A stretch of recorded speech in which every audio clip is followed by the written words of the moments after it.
Hey there. Tonight, we're pulling back the threadbare wool blanket on something people rarely romanticize properly: medieval beds, or rather, the complete absence of what anyone today would dare call a bed.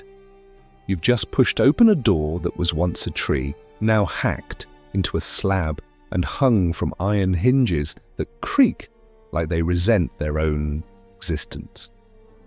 You step into the only room in the house, a room that's part barn, part kitchen, part bedroom, and part sentient animal den, and immediately your nose regrets it. The scent hits you like a brick: boiled turnips, wood smoke, stale beer, and a musky undertone of wet goat. It's not offensive exactly, it's just present, heavily so. The air is thick with humidity that has no source other than the collective breath of the 10 living beings who've occupied this space for years, some of them voluntarily. The walls are made of wattle and daub, basically twigs woven together and smeared with a delightful mix of clay, straw, and something the local priest claims is not dung, but your eyes know better. There's a thatched roof above you, dark with soot from the open fire that crackles in the central hearth, the only thing attempting to battle the cold. It's losing. Smoke curls up lazily, then changes its mind and swoops downward toward your face. You cough gently, and the nearest toddler coughs back in perfect harmony. The floor beneath your feet is hard-packed earth, uneven and speckled with hay, crumbs and suspicious damp patches that no one speaks of anymore. A hen clucks quietly in the corner. She is not a pet. She's just been invited inside, probably because someone owes her eggs. Around you, the beds cling to the edges of the room like barnacles. Really, they're sacks of straw laid directly on the ground. Some are filled with last season's hay, already molded to the curves of several generations of backs. Others have been recently topped up, which just means the fleas haven't gotten settled yet. There are no frames, no springs, no mattresses, just lumps and hopes. A wooden bench along one wall doubles as a bed for the eldest grandparent, who prefers its stiffness to the social chaos of the straw pile. Blankets are shared. Pillows are mythological. You get what you get: a heap of scratchy wool that smells like smoked sheep. And maybe, if you're lucky, a tunic to roll up under your neck. You look around for your sleeping space and realize it's been downgraded since yesterday. Tonight, you're by the door, the coldest spot, again. Now, before you dive headfirst into this aromatic haystack of medieval misery, if these soft, strange stories help you drift off, go ahead and gently tap that like button, maybe even subscribe, but only if you're genuinely into this kind of sleepy weirdness. I share these tales often, and every time someone clicks or comments, it feels like a candle being lit in an otherwise flea-infested hut. If you're comfy already, drop a comment telling me where you're watching from and what time it is there. It's oddly reassuring to imagine you lying in a warm, quiet bed while we explore what it meant to get cozy in the 14th century. Now let's shuffle quietly back into the room. Don't wake the baby. You make your way to your assigned sleeping corner. The straw rustles beneath your feet, sharp, dry, and populated. You know it's not empty, it never is. Fleas live here rent-free. Lice, too. You lie down, careful to curl your legs tight because there's no way to stretch out fully. The space isn't big enough. Someone's knees are already brushing your back. You don't ask whose. Next to you, Uncle Darnulf emits a snort that sounds like a goat being exercised. He's already halfway to dreamland, face planted in his own tunic, which probably doesn't help much, scent-wise. The communal blanket is stiff, heavy, and slightly damp. You pull it over your shoulders and it resists like a tired bear. It smells like every bad decision this family has ever made. And someone else's feet are under it too, calloused, cold, and far too intimate for someone you only see at feasts and funerals. The fire has dimmed to a glow, barely enough to illuminate the outlines of bodies arranged like puzzle pieces across the floor. Children sleep at odd angles. Grandmother has claimed the bench again, her snores bouncing off the walls like ghostly reminders of bedtime past. The baby fusses, the dog whines. Someone rolls over with the force of a small landslide. The room is not silent, it's alive, breathing, snorting, scratching, rustling. You inhale carefully, tasting the wood smoke and stale pottage in the air. You do not want to move again. The straw is already poking you in new places. But if you roll over, you risk elbowing your brother and he bites in his sleep. Not metaphorically, literally. Your feet are cold, always. There are no socks, just layers of cloth wrapped around your ankles, and prayers that your toes survive the night. You try to wiggle them near the embers of the hearth, but it's too far, and someone's foot is already hogging the warm spot. That someone might be the goat. You consider complaining, but the goat has seniority, she's family.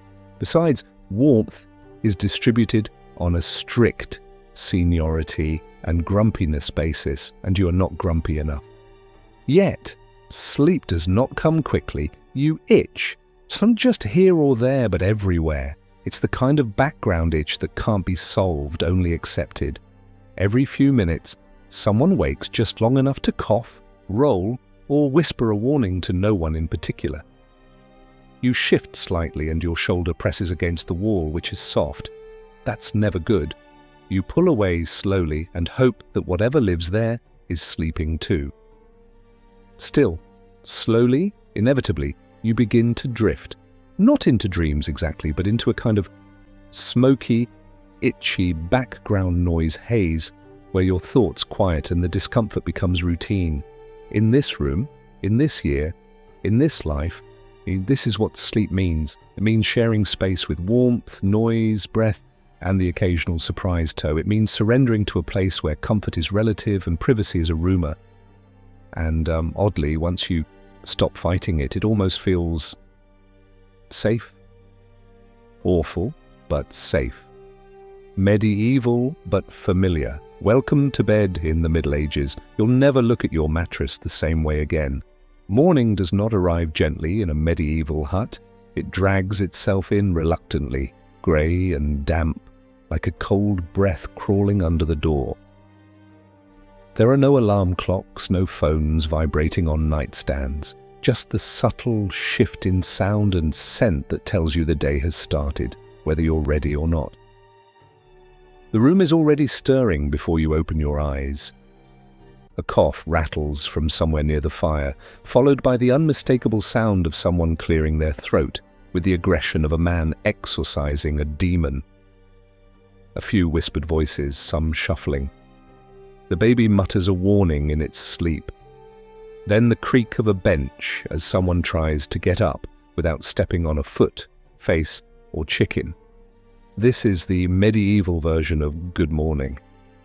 Your eyes blink open and the first thing you notice is your neck. It's stiff. Not mildly sore, but frozen in the shape of last night's unfortunate sleep position. Somewhere between crumpled scroll and collapsed siege tower. The second thing you notice is that your arm is asleep. Properly asleep. You try to move it, and it flops like it no longer believes in your leadership. You must have slept on it wrong.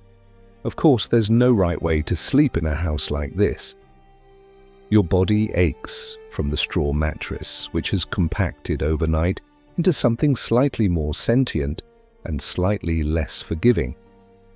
You shift slightly and feel the sharp poke of stalks that could easily double as medieval acupuncture needles. You're not alone in this suffering. No one in the room looks refreshed. The fire has dulled to glowing embers, still trying to pretend it has a purpose. Smoke lingers near the ceiling beams, not quite rising, not quite dispersing, just settling into every fibre of your tunic. You cough softly, and that's enough to wake the cousin beside you, who groans and throws an arm over his face. There's a rhythm to waking in a shared medieval household. First, the murmuring, then the moaning, and finally, the synchronized scratch of a dozen people realizing they were a buffet for bedbugs last night. You scratch your shoulder, then your ankle, and mentally debate whether the movement of your blanket means it's being reclaimed by a sibling or by gravity. It doesn't matter, it's gone now. Eventually you push yourself upright, slowly, cautiously, like a very old door being opened for the first time in years. Your back cracks, then your knees protest with a series of sharp warnings. The cold air bites at your face. You pull your tunic tighter around yourself, not that it helps. The garment smells like soot, onion broth, and medieval optimism. You reach for your shoes, simple wooden clogs with a strap. If they're there, that's a win. If they're missing, someone borrowed them. Probably without asking. Probably someone you're supposed to love. You find them near the hearth, slightly damp and definitely steaming. You choose not to ask why. Breakfast begins in silence. No one really talks until the first scoop of pottage has been swallowed. The same pot sits over the hearth, a relic of many meals. Its contents are thick, sludgy, and unidentifiable. Somewhere beneath the surface is a turnip. Possibly several. The broth smells of smoke and overcooked onions.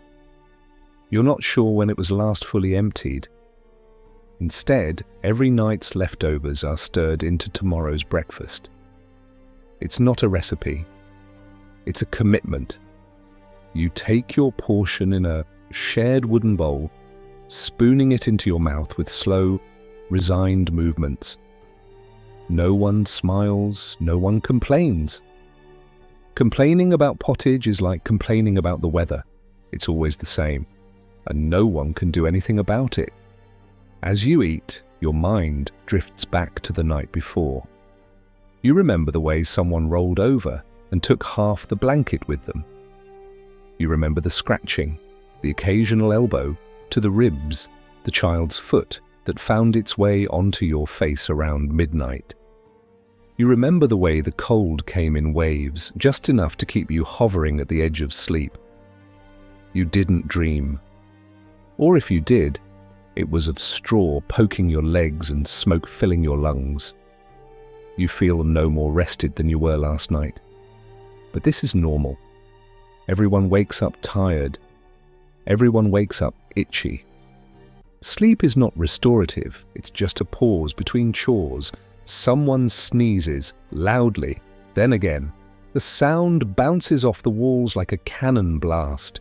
A few people flinch. There's no such thing as catching a cold here. You simply have it, forever. A low-grade fog of sniffles and chest-rattling coughs follows the family from season to season. And yet, despite all this discomfort, there's something strangely cohesive about it.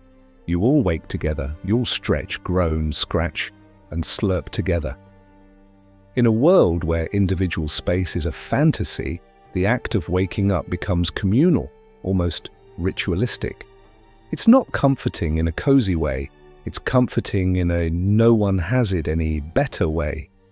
As the sun fights its way through the clouds outside, you prepare for another day of work, chores, and cold winds. But first, you dump your portion of pottage into your mouth, wrap your itchy cloak around your shoulders, and step outside onto the muddy earth. And even though your feet are wet and your breath is visible, you're somehow thankful that for one more morning you woke up at all. Outside, the world is wet. Not raining precisely, but heavy, with the kind of moisture that makes everything feel half damp, even if it's been under shelter. The sky hangs low and colourless over the village, casting a pewter light that drains warmth from the soil. You step from the packed dirt of your home onto the equally packed and only marginally less trodden dirt of the path. Your shoes squelch. They always squelch. The village lane is more like a trench, years of foot traffic from bare feet, and livestock have carved deep ruts into it, Everything is brown. The walls of homes, the mud, the puddles, the expressions of people trudging toward another day of work. Even the air smells brown, earthy, smoky, tired. You pause outside your house, the door, a half-hinged piece of warped wood that leans in like it's listening to gossip. The walls of the home behind you are bent, not structurally, but philosophically. It sags inward the way an old dog might sit, not because it's the most comfortable, but because it's the only posture it remembers. The roof is thatch, bundles of straw and reeds woven by hand and patched more often than praised. Parts of it drip, parts of it rot. You've seen mushrooms grow in the seams, but it's still a roof. And in a village where some people sleep under nothing more than canvas and borrowed courage, a roof that drips only sometimes is practically noble. You turn your head and take in the rest of the street. The homes here are close, hugging each other. Some share walls or lean so precariously that they seem to be propping each other up out of mutual exhaustion. Privacy, again, is not a concept. You can hear your neighbors arguing, coughing, snoring, and occasionally singing. Babies cry in harmony across households. Laughter, when it happens, spreads like a spark from one doorway to the next. But so do the fights and the smells. You can walk the length of the lane and know what every house had for dinner just by breathing near it. And what are these homes really? Each one is a single room. One, a living space, a cooking space, a sleeping space, all in one, all the time. Furniture is minimal, a table, maybe 2 stools, a chest or bench for the lucky. Beds, if they exist at all, are shared not only by family members but sometimes guests, livestock, and the ghosts of prior generations. Sleep is something that happens in shifts, in corners, in patches of straw wherever there's room. The very idea of one person having one bed to themselves is laughable, luxurious to the point of fantasy. Even the lords in their manor houses with their high ceilings and canopy drapes often share chambers with servants, pets, and occasionally enemies. A room of one's own? Try a blanket of your own first. You recall last spring when the village took in travelers, pilgrims supposedly. They brought stories, prayers, and head lice. With no inns nearby and no guest houses, they were distributed among the homes. You ended up with 2 extra men sleeping near the hearth, one of whom snored so loudly he startled the dog into barking every hour. And yet no one complained, not really. Hospitality is expected, demanded even. To deny someone shelter, even a sliver of space in your already overstuffed home, is to risk divine punishment and social exile. And so you make room, always. You press closer to your sister. You surrender your best sleeping corner. You boil the pottage a little thinner. It's not just space that's shared, it's air, heat, illness, secrets. When someone sneezes, everyone catches it. When someone murmurs in their sleep, you wake up knowing things you shouldn't. When someone laughs in the dark, it becomes part of your dream. Lives overlap like quilts stitched from mismatched rags, each patch a person, a voice, a foot you hope doesn't end up too close to your face. You know your family, not just from conversation, but from the rhythm of their breathing at night, the shape of their size, the specific creak each of them makes when turning over on a wooden floorboard.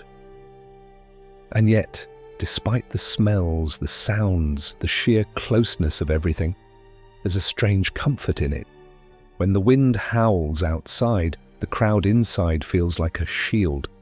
When something moves in the shadows beyond the village edge, you're glad to have 4 people between you and the door. When you wake in the middle of the night, heart pounding from a dream of wolves or war or worse, the slow, even breathing of your cousin beside you is a lullaby you didn't know you needed. You're never alone. Not in fear, not in sleep, not even in your thoughts, sometimes.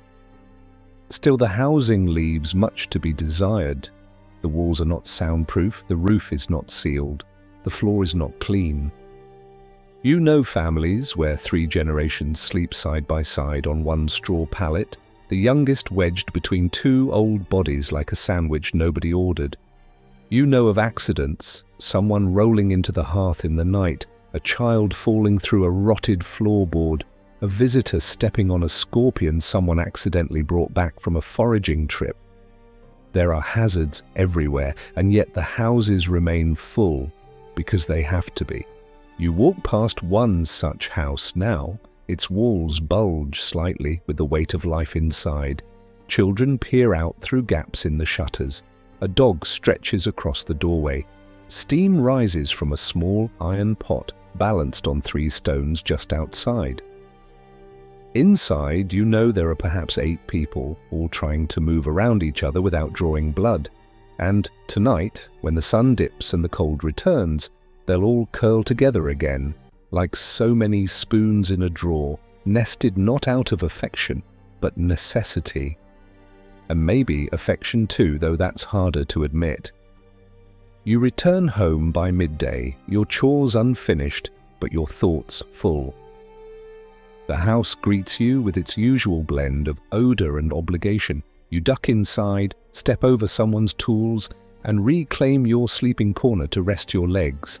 It's not much, just a bit of straw, a worn linen cloth, and a blanket that itches and smells faintly of mildew. But it's yours, and even as you lie back and exhale, you know you'll be sharing this space again in a few hours, shoulder to shoulder with the same strange, smelly, irreplaceable people who have always been there. Your family, your housemates, your nighttime orchestra of snuffles and kicks. This is home. It doesn't keep the cold out, or the noise in, or the fleas off, but it holds you. And in this age, that's enough. You let your body sink into the uneven padding beneath you. There's no softness here, but your muscles know the lumps well enough now. You've mapped them with your bones over hundreds of nights. The straw shifts beneath your weight with a dry whisper. It's a sound you've come to recognize as comfort. It means the pests are moving out of your way for now. A sliver of smoke from the hearth coils lazily toward the rafters, and you breathe in the scent of burned wood, dust and iron, the smell of permanence, of history, baking itself into everything you wear, everything you own, everything you are. This pause, this daylight moment of semi-rest, is the closest thing you'll get to privacy all week. But even here, even now, you're not alone. Your brother is nearby, carving something with a blunt knife and humming off-key. Your aunt is on her knees by the hearth, scraping the pot with a wooden spoon, like it personally wronged her. The dog sleeps by the door, occasionally twitching with dreams of food or mischief. You're all here, within arm's reach, and always, just barely out of patience. The idea of being alone, truly alone, is almost mythical. No one in your village has ever had a room to themselves. Children sleep beside parents, grandparents sleep beside grandchildren. A neighbor might crash by the fire if his roof collapsed again. There are no doors to shut, no locks to turn, no soft footsteps in a distant hallway. If you cry, someone hears. If you whisper, someone answers. If you groan in the night, someone elbows you and tells you to hush. The house is a breathing creature of wood and mud and flesh, and you are one lung among many. The rhythm of your life beats alongside everyone else's. This constant closeness breeds its own unspoken etiquette. You learn to change clothes beneath a blanket, to speak in coded phrases when you need the pot, to cough before passing gas, so it seems like the noise was incidental. You never comment on snoring because everyone does it. You don't ask questions when someone wakes screaming from a dream. They'll either talk or they won't. And you absolutely under no circumstances ever mention what you hear after dark. Walls are too thin and the firelight sees too much. Respect in this house is measured not in space but in selective deafness. But for all its discomfort, this shared existence offers something modern solitude cannot.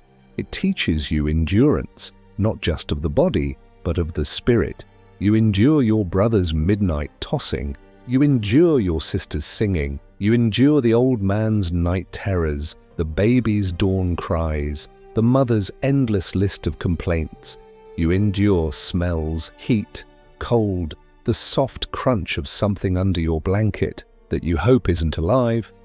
And in this endurance, you build something quiet and firm, resilience, stitched together out of countless, tiny moments of tolerance. No one escapes discomfort. No one gets out clean. And yet everyone gets through the night. Together. You roll onto your side and feel the weight of the room settle around you. The straw sticks to your sleeve. Your foot brushes someone's shawl. Your elbow knocks into a wooden ladle someone left lying too close to the bedding. It clatters and 3 people turn their heads, automatically, silently, as if you violated some deeply held rule. You hold up a hand in apology, then return to your quiet pose of rest. The room resets, the dog shifts, groans and resumes its twitching. The daylight grows thinner as the afternoon fades. Outside, the sounds of the village change, the sharper rhythm of chopping wood, the low thud of hammer to nail, the soft bleating of animals calling for food. People return. One by one, the house fills again. A mother with arms full of turnips, a boy dragging a bundle of sticks, a man with mud up to his knees, and a face that says he's already tired of tomorrow. The house breathes in these bodies, the space contracts, there's shuffling, repositioning, the quiet mutter of territorial negotiation. The corners that seemed empty a moment ago are now claimed. There is no idle space in this house. It belongs to whoever got there first and laid something vaguely personal on it. As evening creeps in, the house dims to the amber glow of firelight again. Shadows dance on the walls, soft and alive. Supper simmers in the pot. The table is set, if set means a few wooden bowls and spoons carved so crudely they resemble small paddles. You eat quickly, without ceremony. Food is function. The stories can wait. Later, when the bowls are stacked and the hearth has been banked with coals, people will talk, low and slow. Stories of saints and devils, of what the priest said and what the neighbor's cousin supposedly saw in the woods. Laughter will come. It always does. Not loud, but enough. And then slowly, like a tide creeping in, bedtime will come, and you'll return to your straw. You'll lie between the same people. You'll breathe the same air, feel the same itch, hear the same sounds of settling bodies and creaking joints. You'll turn your face toward the wall, or what passes for one, and let the warmth of your family, your home, your crowded, groaning shelter press against your back. You'll sleep. Not well, not peacefully, but you will sleep. Night falls like a lid snapping shut. There are no street lamps here, no glow from windows or lanterns left flickering on porches. When the sun sinks behind the trees, it takes with it any distinction between the outdoors and the void. The dark outside is complete. It presses against the walls, thick and breathing. Inside, your world narrows to the reach of firelight, a tight amber ring of flickering shadows and tired faces, and beyond that, a suffocating black. The room contracts as the light fades, the walls lean closer, the sounds seem louder, everyone moves a little slower, voices a little softer, like the darkness has ears and a temper. Evening rituals are quick and instinctive. The pot is scraped, the ashes are spread, the spoons are wiped and tucked away. The children are corralled onto the straw pile with murmurs and nudges. There are no bedtime stories here, at least not the sweet kind. Instead, there are warnings disguised as tales, stories about things that live in the forest, about the punishments that fall on those who don't sleep when they should, about ghosts and saints and mothers who vanish if the candle is allowed to burn too low. You know them all, everyone does. The same stories are passed down like heirlooms, their edges smoothed by repetition, their threats softened by sleepiness. Someone lights a candle from the hearth, then carries it across the room with both hands. Its tiny flame wobbles with every step, throwing monstrous shadows up the walls. The candle is precious, made from tallow, greasy and slow burning, and only used until everyone is settled. You watch it carefully, its light painting everything in gold and gloom. When it's extinguished, the darkness will feel heavier, like a wool blanket pressed over the eyes. But that's how it's always been. Light is temporary. Darkness is the natural state. You brace yourself for it. The candle is pinched out with fingers already calloused against heat, and just like that, the room becomes a cocoon of breath and quiet. Your eyes adjust slowly. The embers still glow faintly in the hearth, casting just enough light to remind you that the walls are still there, the bodies beside you still human. You lower yourself onto your familiar section of straw, careful not to elbow anyone. Or the goat. She's been let in again. It's colder tonight, and even the most stubborn relatives have given up pretending she belongs outside. She grunts in agreement and settles near the fire. You envy her fur. Everyone is lying down now in their assigned configurations, though assigned is a generous word. It's a nightly jigsaw puzzle of limbs, heads and sharp elbows. You curl on your side, knees pulled in, one arm under your head. You feel your cousin's feet near your chest. Someone behind you breathes too hard. You recognize the rhythm of it. Probably your uncle, who swears he doesn't snore but definitely lies. The blanket stretches over too many people and you have only a corner of it, rough wool against your cheek. You try to relax, try to sleep. But medieval nights are not quiet. There is the wind first, always the wind. It pushes against the thatch like a drunk trying to get through a locked door. It whistles through the cracks in the wall. Then there's the crackling of the fire, a slow, mournful popping sound like the house is sighing in its sleep. And then there are the people. Someone mutters. Someone shifts. Someone lets out a long, gurgling snore that builds in intensity before dying off into silence for a moment. Then it begins again. It's rhythmic, almost reassuring, until it's not. You bury your ear in your tunic and try to block it out. The worst are the dreams, not yours but theirs. Someone cries out softly, twitching in their sleep. Another moans, low and drawn out, like a soul trapped in a bottle. You've seen a man leap to his feet in the middle of the night, eyes wild, shouting about fire when there was none. Night terrors, they say, curses, the devil playing tricks. You don't believe most of that, but still you sleep lightly. Everyone does, you have to. The fire might go out, someone might roll into the coals, the wind might blow open the door, the thatch might collapse under snow, or a rat might chew its way down from the rafters. You sleep with one part of your mind always listening, always half awake. And then there's the cold. It creeps in slowly through the gaps in the wall and the seams in the roof. It licks at your toes first, then your knees, then up through your spine like a whisper. You pull the blanket tighter, but it doesn't help much. The warmth of shared bodies is the only real protection. That's why everyone sleeps so close. It's not just affection, it's survival. There's heat in numbers, even if those numbers include the cousin who breathes through his mouth and smells like sheep fat. Even if someone's knee is digging into your back, you endure it, because without them, you'd be shivering. Sometimes, on the rare nights when the wind dies and the fire holds and no one snores or screams, you feel a kind of peace settle over the house. It's rare, but when it happens, it's like the building exhales, the darkness stops pressing, the sounds fade. Your own breath falls into rhythm with the rest. And for a while, it almost feels sacred, the closeness, the stillness, the deep quiet that only happens when everyone is too tired to resist it. Tonight is not that night. A baby starts crying, loud, relentless, not one of yours, but it doesn't matter. In a house like this, someone else's problem is everyone's problem. The mother hisses soothing words, but the baby doesn't care.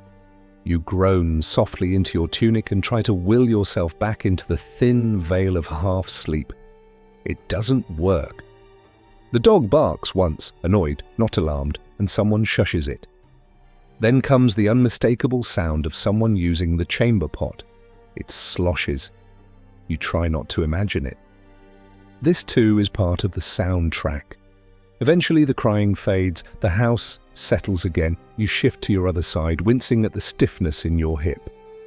You pull your tunic over your nose, block out the smell, block out the cold, and once again you drift, not into dreams, not into comfort, but into the slow, uneasy rhythm of medieval sleep.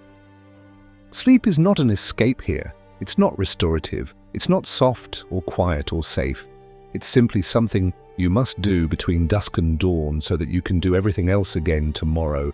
At some unknown hour you half wake again. It could be midnight. It could be 2 hours before dawn. There is no way to tell. The hearth has burned down to a red glow, barely more than coals now, but the light from it pulses across the walls like a fading heartbeat. You don't lift your head. You don't want to draw attention from the cold. The blanket, scratchy and half soggy from someone's wandering foot, lies heavy across your chest. It's all that keeps the air from slicing into you. And so instead of moving, you lie there, motionless, eyes open in the dark, tracing the contours of your own breath. The bodies around you haven't shifted much. Someone's knee still rests near your side. The baby, thankfully, has quieted, now emitting a tiny wheeze with each exhale. Your sister mumbles something in her sleep, rolling over with the grace of a collapsing shelf. You feel the straw shift beneath you, hear it whisper as her movements tug the blanket ever so slightly more in her direction. You consider reclaiming it, but the cost of even a little more warmth would be more limbs pressing in, more noise, more possible retaliation. So instead you remain still and let the night happen to you. These are the hours when your thoughts become slippery, untethered. With nothing but darkness to fill your mind, you start remembering things you didn't mean to, moments that feel far older than they are. The way your mother used to sing while stirring the pottage. The expression your father made when the goat gave birth unexpectedly on his sleeping mat. The time a wandering friar stayed the night and cried in his sleep. You think of these things not because you're nostalgic, but because there's nothing else to do. In this still, cold silence, memory becomes the only voice that doesn't snore. Sometimes you wonder what it would be like to sleep alone. Not for good, not even for long. Just one night. One night in a space that is truly yours, with no one else breathing beside you, no fire sputtering beside your head, no shared chamber pot threatening your dreams. You imagine stretching out, uncurled and unpressed. You imagine a room with a door that latches, a window that doesn't rattle, a bed stuffed with clean feathers instead of whatever the hens have discarded, and in this imagined room, you are no one's elbow rest, no one's heating stone, no one's pillow substitute. You are simply still, simply asleep. But this is a dangerous fantasy. You shake it off, let it dissolve like fog in morning sun. No one sleeps alone unless they're sick, disgraced, or dead. Even the village priest takes his rest with an assistant nearby. Solitude is not privacy, it's suspicion. If you're not sleeping shoulder to shoulder with your kin, then who are you? What are you hiding? What comfort have you stolen for yourself? To have space in this world is to stand apart, and no one stands apart for long without paying a price. So you stay where you are. You stay pressed into the straw, pressed between bodies, pressed by expectations that reach even into your dreams. And there is another reason you do not sleep alone: fear. The dark outside isn't just darkness, it's possibility, it's wolves, it's raiders, it's spirits. The tales your grandmother tells by firelight don't fade with age, they grow claws. You've heard the stories of those who walked too far into the woods at night, never to return. Of voices that whisper outside the door when the wind is still. Of lights in the forest that dance just beyond the trees, luring fools into silence. Whatever lurks in the dark beyond these four walls, you'd rather face it with a dozen snoring humans beside you, even if half of them steal the covers. You turn on to your other side, carefully. Your hip protests. The straw has bunched into a ridge beneath your thigh. You try to flatten it without disturbing the person next to you, but the effort is clumsy. A grunt, a shuffle, then blessedly stillness again.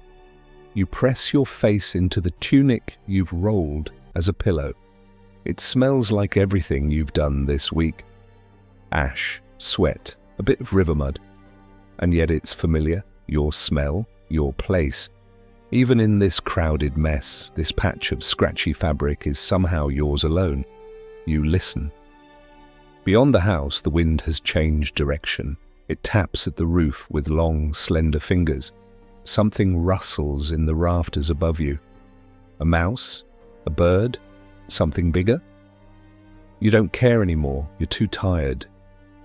Your legs are numb in parts. Your hand has fallen asleep. Your face is cold and your feet are sweating. But you're warm enough now to stop fighting the discomfort.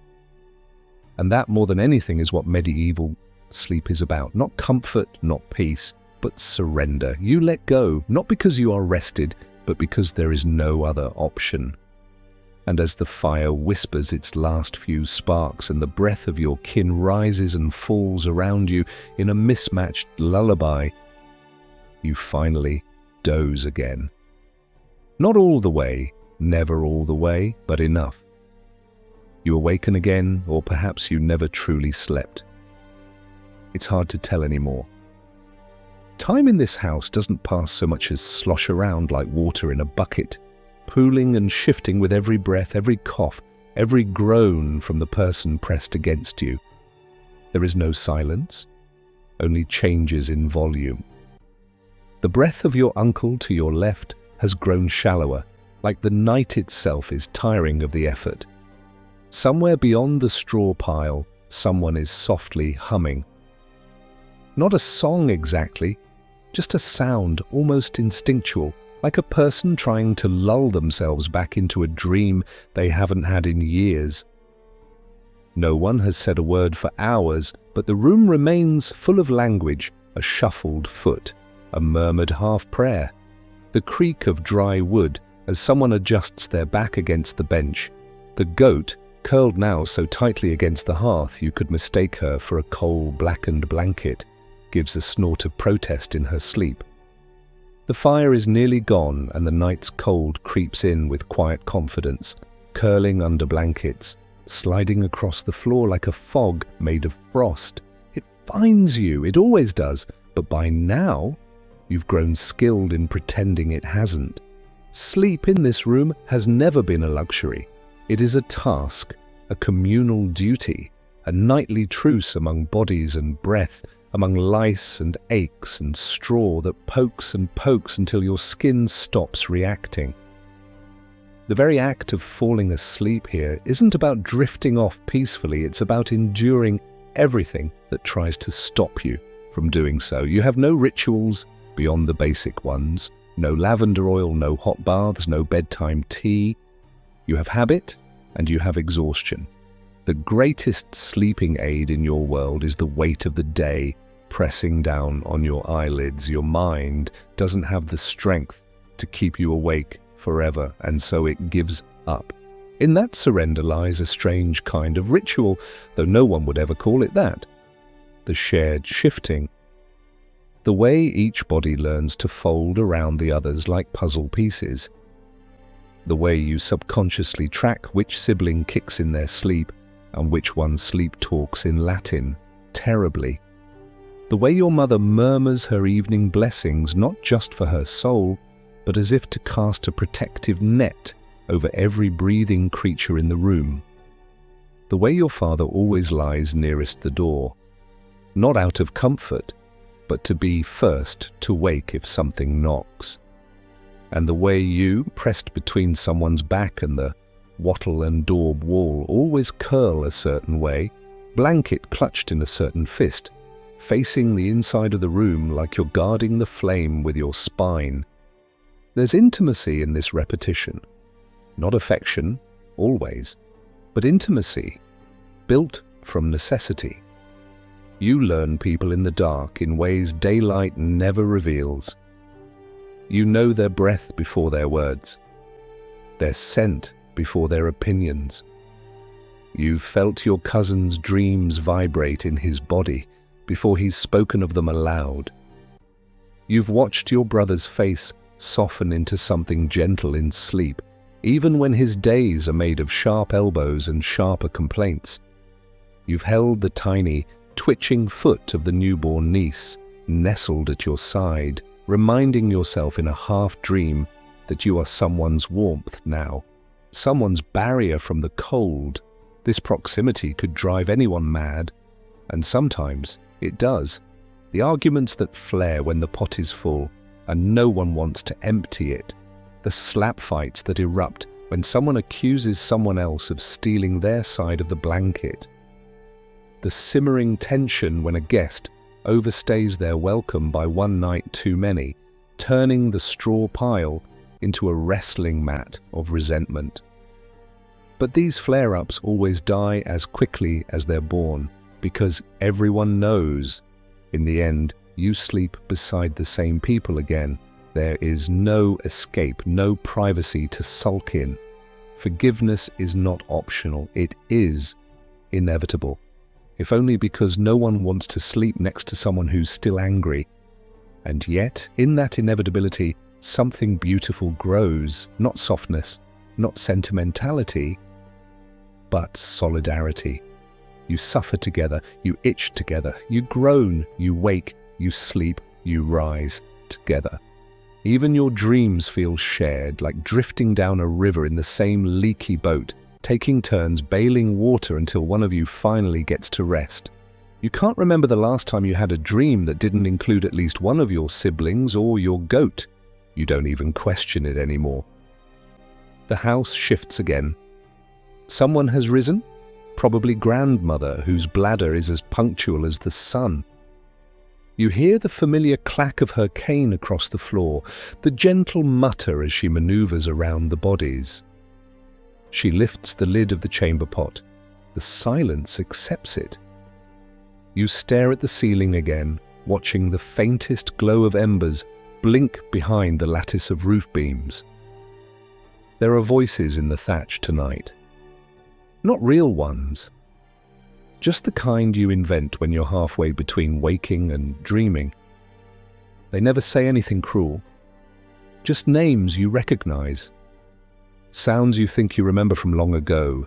You blink slowly, letting the weight of the air pin your eyes shut again. Outside, frost is forming. You can feel it in your chest. The breath of the room is cooler now. Every exhale is a thread of smoke. Your lips are dry. Your hands curled tightly under your armpits. Your toes wedge into a nest of straw, finding a spot that feels slightly less cold than the rest. And slowly, like a tide coming in over rough stones, your mind drifts again.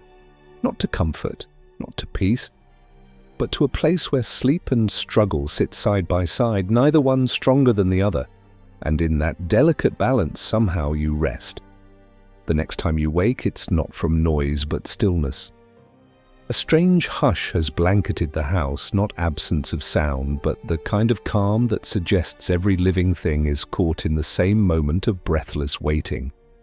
The fire has gone completely cold now. The only light comes from a faint silver sheen leaking through the shuttered cracks in the wall. A moon, perhaps, high and full, washing the room in the suggestion of light rather than light itself. It's not yet morning, but it's no longer the dead of night either. You lie very still, your limbs reluctant to break the delicate truce the house seems to have made with itself. You're aware, suddenly, of the roof above you. The thatch you've never touched, but know intimately. You've stared at it during storms, during sleepless fits, during those long moments of half-dream when you imagine it sagging inward with a soft, final sigh. Every beam, every knot of wood, every soot-stained edge of smoke trail above your bed is familiar.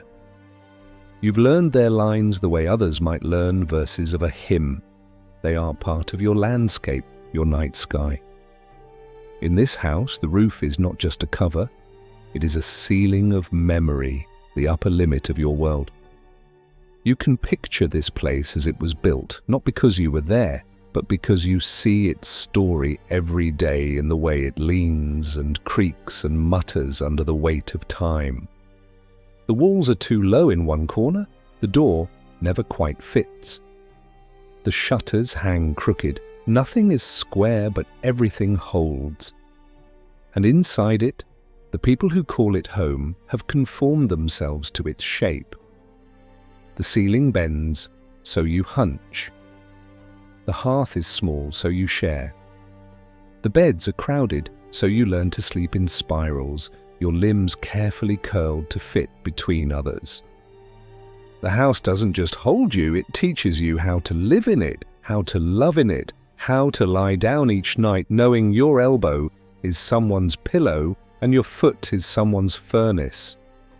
The walls of this house have seen everything: births, deaths, illnesses, blessings, laughter, curses. These mud-packed walls have absorbed screams and lullabies, arguments and prayers. You sometimes wonder if the house remembers, if, in its grain and its dust and its endless settling groans, it carries echoes of every word ever spoken beneath its roof. Maybe that's why it feels so full, even when the fire is out and everyone's sleeping. Maybe you're never really alone here because the house itself is part of the family, watching, listening, sheltering. There's a small draft now threading its way through a crack near the floor. You can feel it crawl up your leg, sly and insistent. You tug the blanket tighter, but it barely helps. One of the babies beside you whimpers softly, disturbed by the same creeping cold. Their mother doesn't wake, so you shift just enough to lend your body's heat toward them. It's a strange thing to give comfort in silence, to know that your warmth, your presence, your simple nearness is enough to hush another's cry. In this house, comfort is never spoken aloud. It's given in shared breath, shared stillness, shared sacrifice. And what else is sleep here but a slow surrender to the idea that you belong to other people, that your body is not your own fortress but part of a communal shape like bricks in a hearth or twigs in a nest. You sleep for yourself, yes, but also for the family that needs you strong tomorrow. You curl into yourself, yes, but also around the shape of someone smaller, someone colder, someone afraid of the dark. There's no room in this house for independence. Everything is interwoven, needs, noises, dreams. Even your discomfort is shared, redistributed like the last crust of bread or the final cup of broth. You wonder for a moment what it would feel like to sleep in silence, to lie in a space so still that the only sound was your own breath. Would it bring rest? Or would it be terrifying, like a bell that never rings? You've grown so used to the ambient orchestra of shared life, the snuffling, the throat clearing, the occasional startled mutter, that you can't imagine a quiet room anymore. The silence would feel accusatory somehow, impersonal, like being left behind. So instead, you shift slightly in your straw, and lean your back into the warmth of the person beside you. You don't know who it is right now. At this hour, everyone blurs into shadow, but it doesn't matter. The shape is familiar. The rhythm of breath is steady. It's enough. You close your eyes again and let the stillness of the room become your lullaby, your coverlet, your confession. And as you slip back into sleep, you feel the walls of the house hold you, not just physically, but as memory holds a name. You belong here in this creaking, breathing, forever sheltering box of wood and mud. You are not alone, not ever, not here. By the time the light begins to change, just slightly, just enough, you feel it first in the air. The darkness doesn't retreat so much as pale into uncertainty. The weight of the night doesn't lift immediately. It hangs for a moment in limbo, as if even the sun is unsure whether the world deserves its warmth today. You lie there, half awake, unsure whether you're returning from a dream or still trudging through one. The room feels unchanged, yet something has shifted. A cold draft stirs the edge of your blanket. A rooster calls in the distance, hoarse and impatient, as if tired of his own repetition. Beside you, someone exhales heavily through their nose, that first unconscious groan of waking that all bodies eventually betray. You hear the rustle of a blanket shifting, a yawn stifled into the crook of an arm. You keep your eyes closed a moment longer, savoring the illusion that you are alone in this space. But of course you aren't. You never are. The house is waking again, slowly, like a ship rising from the sea. One breath at a time, one cough, one complaint. The ritual of dawn as sacred and unavoidable as the rituals of evening. You sit up gradually, careful not to jostle the child nestled beside you. Your legs are stiff, your back riddled with small aches that have no single source and no real remedy. Your tunic is twisted beneath you. There's a patch of straw clinging to your hair, woven in by dreams and the restless shuffling of a dozen feet. As you rub the sleep from your eyes, you glance around and take stock of your world. Half-lit walls smeared with soot and old damp, the hearth whispering the last of its embers, the shape of a familiar face half buried in blanket, mouth slightly open.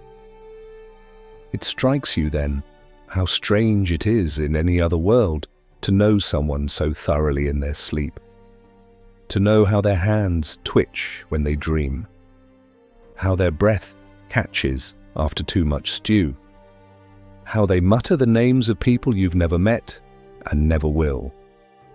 In another life, these would be private things. In this one, they are your nightly reality. You've seen your aunt cry softly in her dreams. You've watched your cousin laugh in his sleep just once, with a kind of joy he rarely allows himself during the day. And in turn, they have seen you curled in sorrow, sweating from fever, muttering into straw-soaked sleeves. But there are no secrets in a room like this. There is only the rhythm of life, thudding on through every hour. This is the world of a medieval home, not a place of privacy, but a space of proximity. Every inch of this house holds a person or the echo of one. Your personal life is not a life apart, it's a life entangled. Who you are cannot be separated from who you sleep beside, eat beside, labor beside. Your stories are all told in chorus. Your pain is witnessed not in ceremony, but in the unblinking, casual awareness that comes from living without walls. It can be maddening, but it is also undeniably a kind of bond stronger than love and quieter than loyalty. You rise carefully, the floor is cold, the straw sticks to your feet, you step between bodies, offering a small blessing to each one with your silence. You do not wake them, you let them cling to their last minutes of rest. As you pass the corner, you spot the chamber pot, full again. The sight is normal, but the smell always feels like betrayal. You lift the cloth over it and pretend it helps. There is no task so unpleasant that it surprises you anymore. At the hearth, you nudge the fire back to life. A practiced motion. You add a few sticks, whisper to the flame. You don't speak aloud, there is no need. Fire knows you. It recognizes your hands. You've done this every morning for as long as you can remember. And as the light grows stronger and the first real heat touches your fingers, you hear behind you the shuffling sounds of the rest beginning to stir. The house is coming alive. Someone yawns, someone coughs. The dog shakes itself violently, scattering a lifetime of dust into the air. Soon the room will fill with the day again, with people, with plans, with pottage bubbling and voices rising and children chasing chickens underfoot. But in this moment, between the last breath of sleep and the first act of morning, the house belongs to neither night nor day. It is a soft, uncertain thing. And in that in-between space, you find something rare. Not peace, exactly, but presence. You are here. You are awake. And you are surrounded by the strange, snoring proof that you've made it through another night. This is what it means to live in a house where no one sleeps alone, where every cough is communal, where blankets are battlegrounds and silence is a gift no one can afford to give. And still, you wouldn't leave. Not really, because even in the hunger, even in the itch, even in the endless tangle of bodies and smells and sounds, this house holds your shape, and you, in turn, have shaped it, with breath, with presence, with sleep. The fire crackles to life again, not triumphantly, but stubbornly, like an old man who's been shaken from his nap and resents the necessity of standing up. The flame licks at damp twigs, coughing smoke into the room until it finds a rhythm. You crouch beside it, hands outstretched, soaking in what little warmth it gives. The wood is wet from yesterday's rain. You can smell it hissing as it dries, a sour tang of smoke and steam and ancient bark. Behind you, the rest of the room is waking with the reluctant groans of a body that slept in too small a bed. Your mother's voice comes first, low and already weary. She mutters about the cold, about someone not covering the pot properly, about the lack of eggs. Her complaints are not meant to be heard so much as absorbed, like background music, but made entirely of minor chords. Your brother stretches beside the door, limbs sprawling in every direction. He yawns without shame, his breath thick with last night's stew.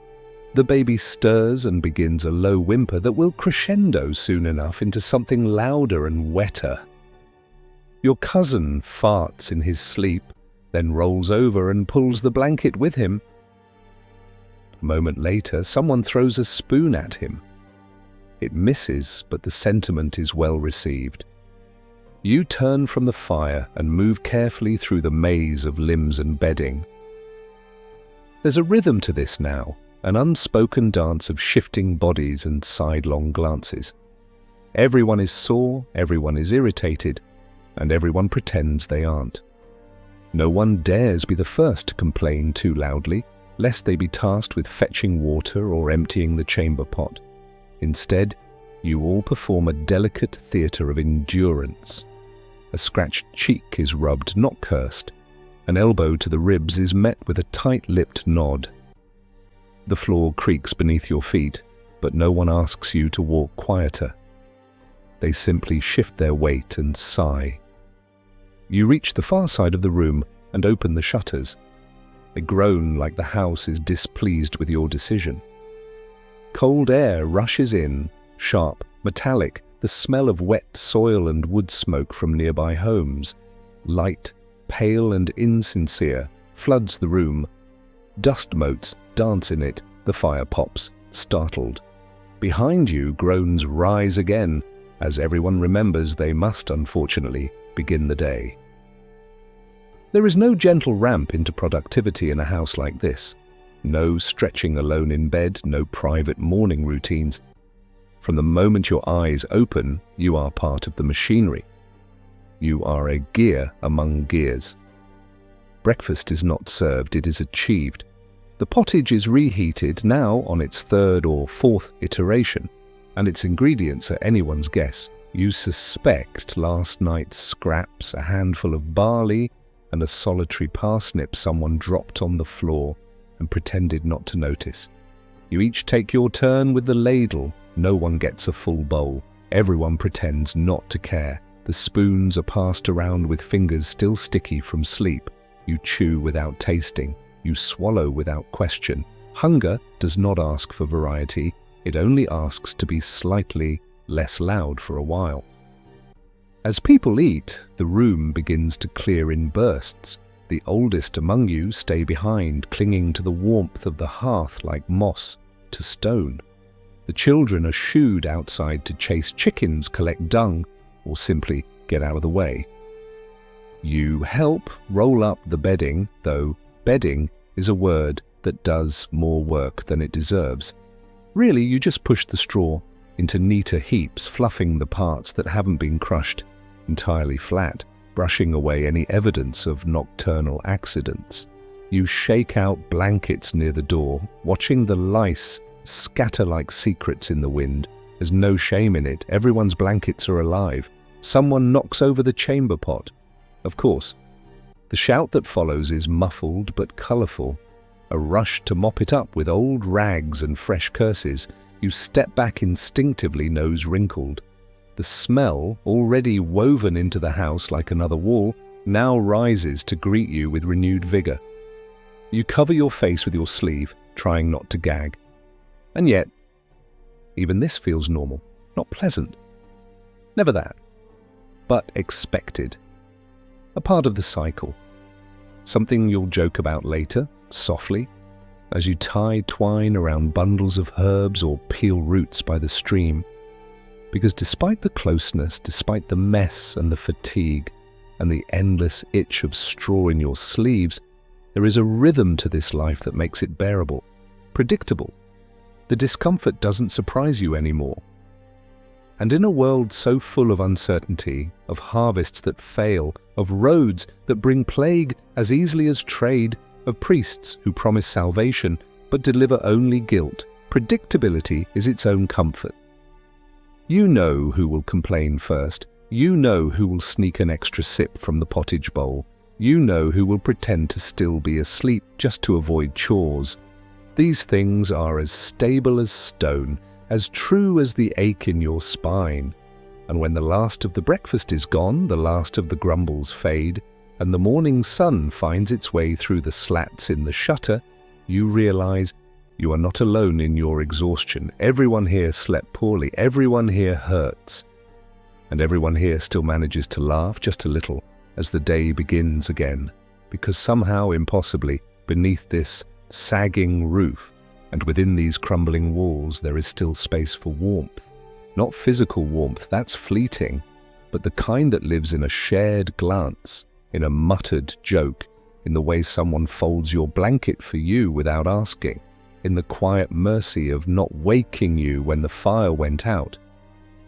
In a world where privacy is as rare as comfort, these small mercies are the closest thing you have to love. By midday, the house has stretched and yawned and emptied out again. Only a few remain within, the elderly, the sick, a toddler too young to be trusted near fire or pigs. The room no longer echoes with footsteps or wooden bowls. The blankets are heaped in the corner like yesterday's arguments, and the floor, though swept, still carries the marks of the morning, ash, boot prints, and a single stubborn onion skin clinging to a crack in the wood. You're outside by now, perhaps fetching water or walking to the fields, but the memory of the house is still wrapped around your thoughts, like the smell of smoke in your tunic, because in truth you never really leave it, not entirely. This house, its angles, its irritations, its unbearable nearness is as much a part of you as your own limbs. You can trace its outline blindfolded. You could find the cooking ladle in the dark, or avoid the one floorboard that screams beneath the firewood stack. Your body has grown around this space. You've stooped where the roof dips low. You've learned to flatten yourself when passing someone in the narrow gaps between the sleeping corner and the hearth. You've trained your ears to distinguish between the creak of wood, the breath of family, and the tiny rustle of a rat too bold for its own good. The younger ones are learning this now, same as you did. You watch them toddle through the room in the early hours, wide-eyed and sticky-fingered, absorbing the choreography of confined living. They don't yet know why we don't speak during meals, or why the bedding must be rolled just so, or why everyone gets cross when the chamber pot isn't covered. But they will. It seeps into them. This knowledge of how to survive not just within four walls, but within shared space, shared time, shared breath. It is a curriculum written in elbows and whispers, in the unspoken agreement that your needs are not your own, that your body is part of a larger constant equation. And what do these children inherit really except the memories of where we've all laid our heads? The same corner where your mother labored through childbirth might one day be where your niece dreams her first foolish dream. The same straw that once bore your sick uncle may someday cradle your own aching bones. There is no place here untouched by story, no patch of floor that hasn't served a dozen purposes in a dozen different lives. The house doesn't change, the people do, but in time, even that begins to blur. You think sometimes about how the house remembers more than you do, how it carries traces of people whose names you only hear at feasts or whispered in confession. The grandfather who used to snore so loud he frightened chickens awake. The cousin who died of fever one spring and whose palate was never quite cleaned. The traveller who stayed one night and stole nothing but your father's silence. They are all here, in some way, tucked between the slats, soaked into the grain, whispering in the smoke that drifts upward from the hearth. And you, without ceremony, have become part of that legacy.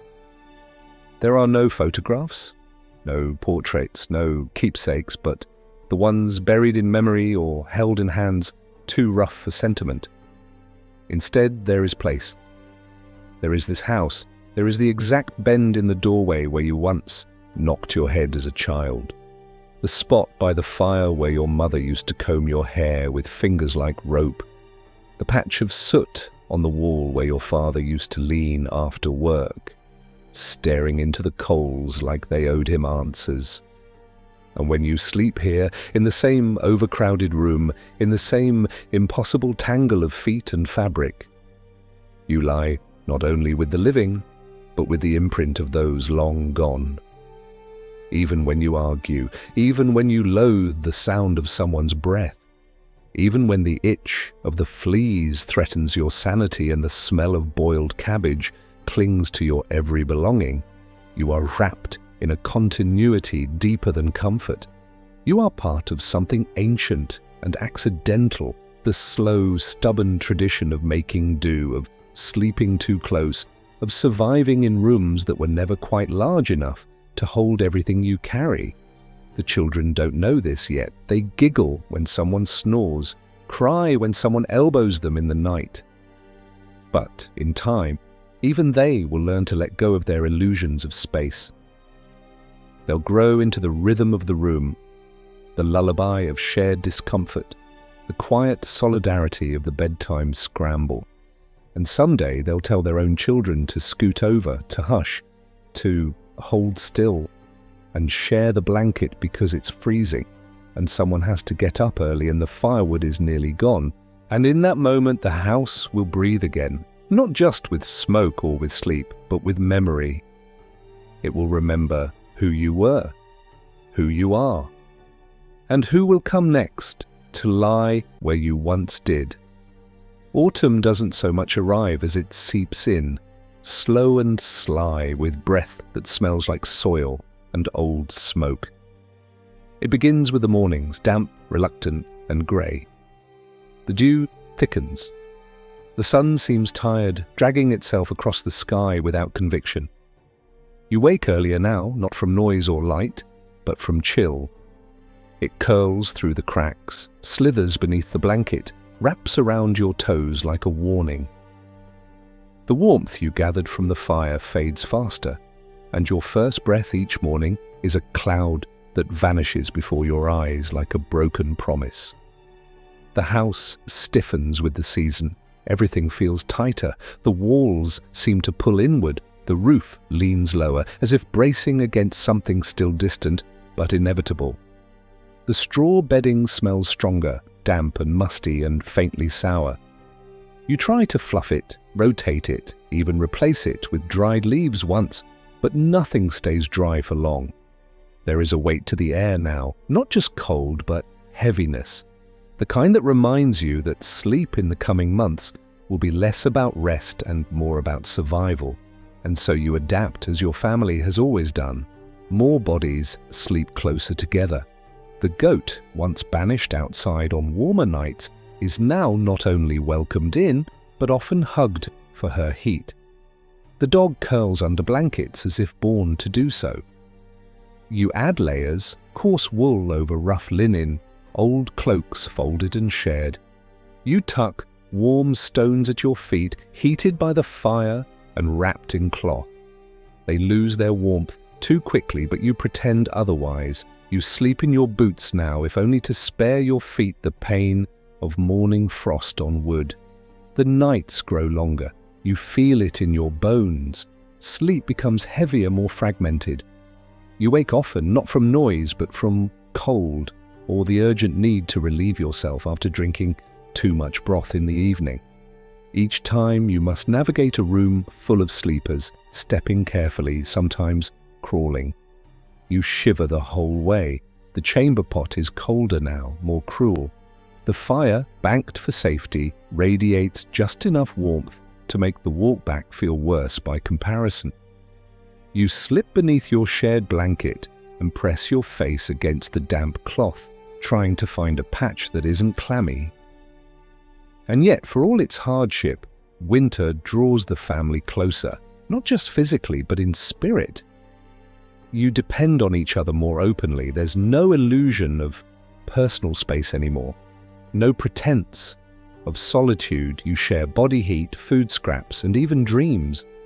You whisper more at night, not because you have secrets, but because sound feels warmer than silence.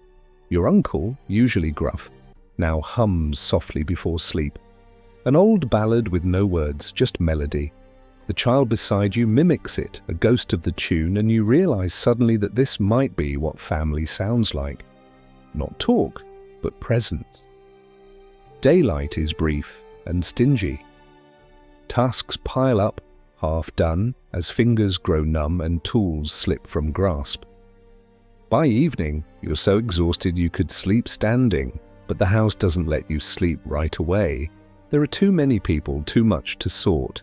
You take turns tending the fire, reinforcing the thatch, shaking out the bedding to scare off mice and mites. You hear the mutterings of your father at the window, checking the sky, worrying about snow. When it comes, it will come in silence and then speak loudly in creaks and collapses. You all remember last winter when the roof near the hearth leaked and someone nearly froze. You all remember the cough that never went away. So now you sleep with more caution. You lay near the fire if you're young, far from the drafty corners if you're old. Blankets are redistributed nightly, sometimes out of need, sometimes out of quiet justice. You don't argue anymore. You understand now, warmth is a shared resource. It belongs to whoever needs it most. No one says this, it's simply done. The little one with the rattling breath gets 2 blankets. Your brother, strong and unbothered, makes do with 1. He grumbles, but he grumbles with a wink. And in the thick of night, when the wind claws at the shutters and the house creaks like an old tree about to fall, you hold still. You listen. The room breathes around you, not calmly, not evenly, but together. There is coughing, wheezing, rustling. There is the clink of a bowl knocked over in someone's sleep, the pop of the fire reminding you it still lives. And somehow, in that noise, you find rest. Not peace. That's not what winter offers, but endurance. That's enough. You begin to pray more, but differently. Not the robust ceremonial prayers of Mass, but the whispered kind, the ones said with breath rather than voice, curled beneath blankets, folded into your sleeve.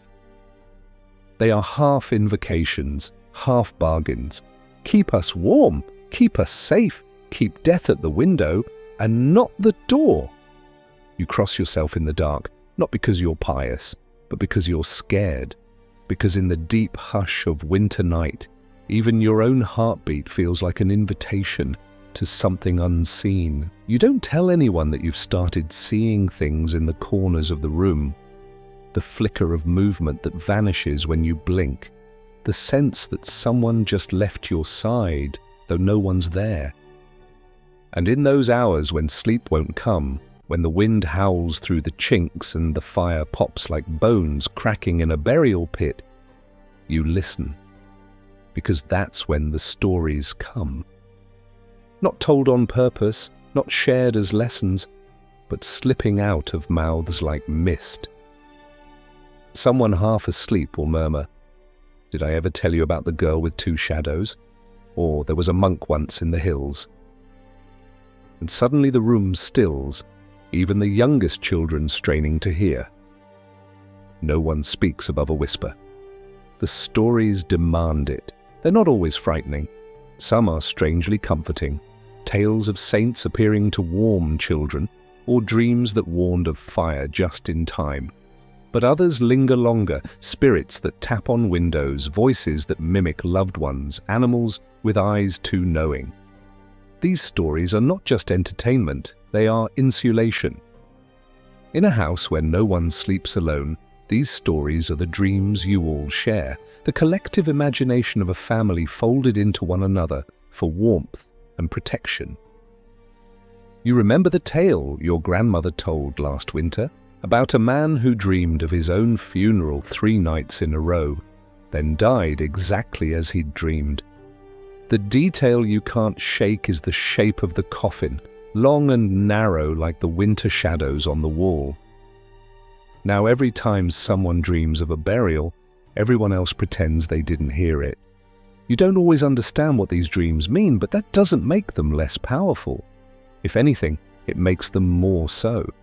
There's a kind of authority in a dream that you don't question in the daylight, but which dictates behavior nonetheless.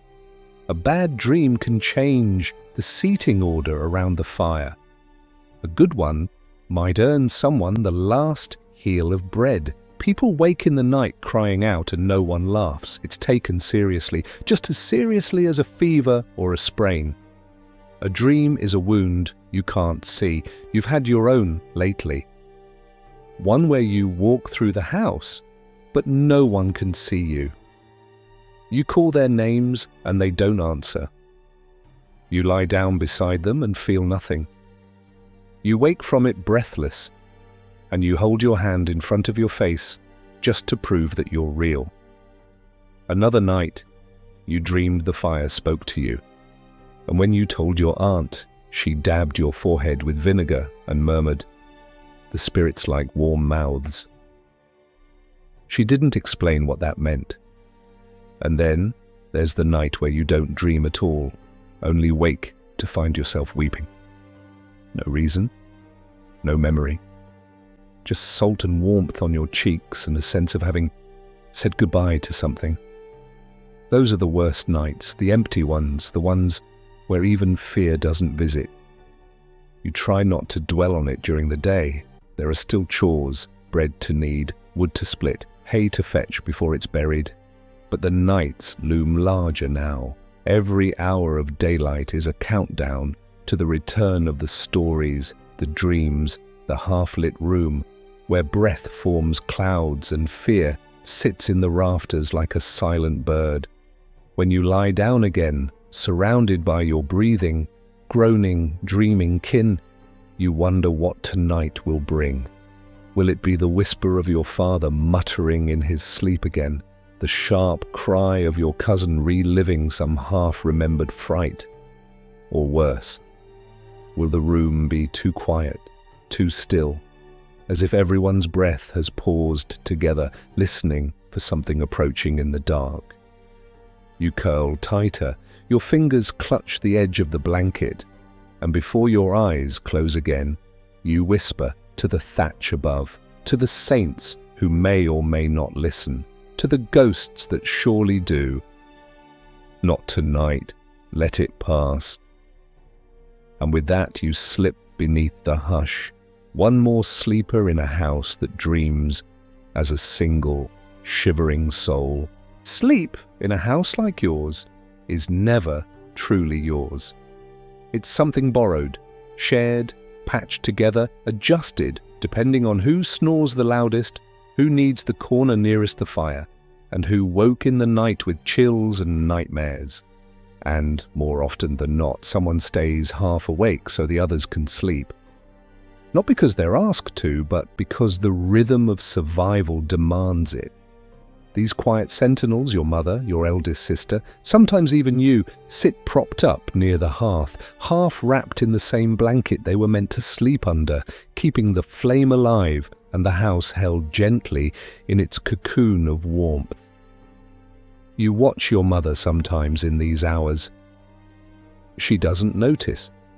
Her hands are busy with something silent and slow, mending a sock, peeling a root for tomorrow, untangling thread in the dark with a patience born of endless repetition.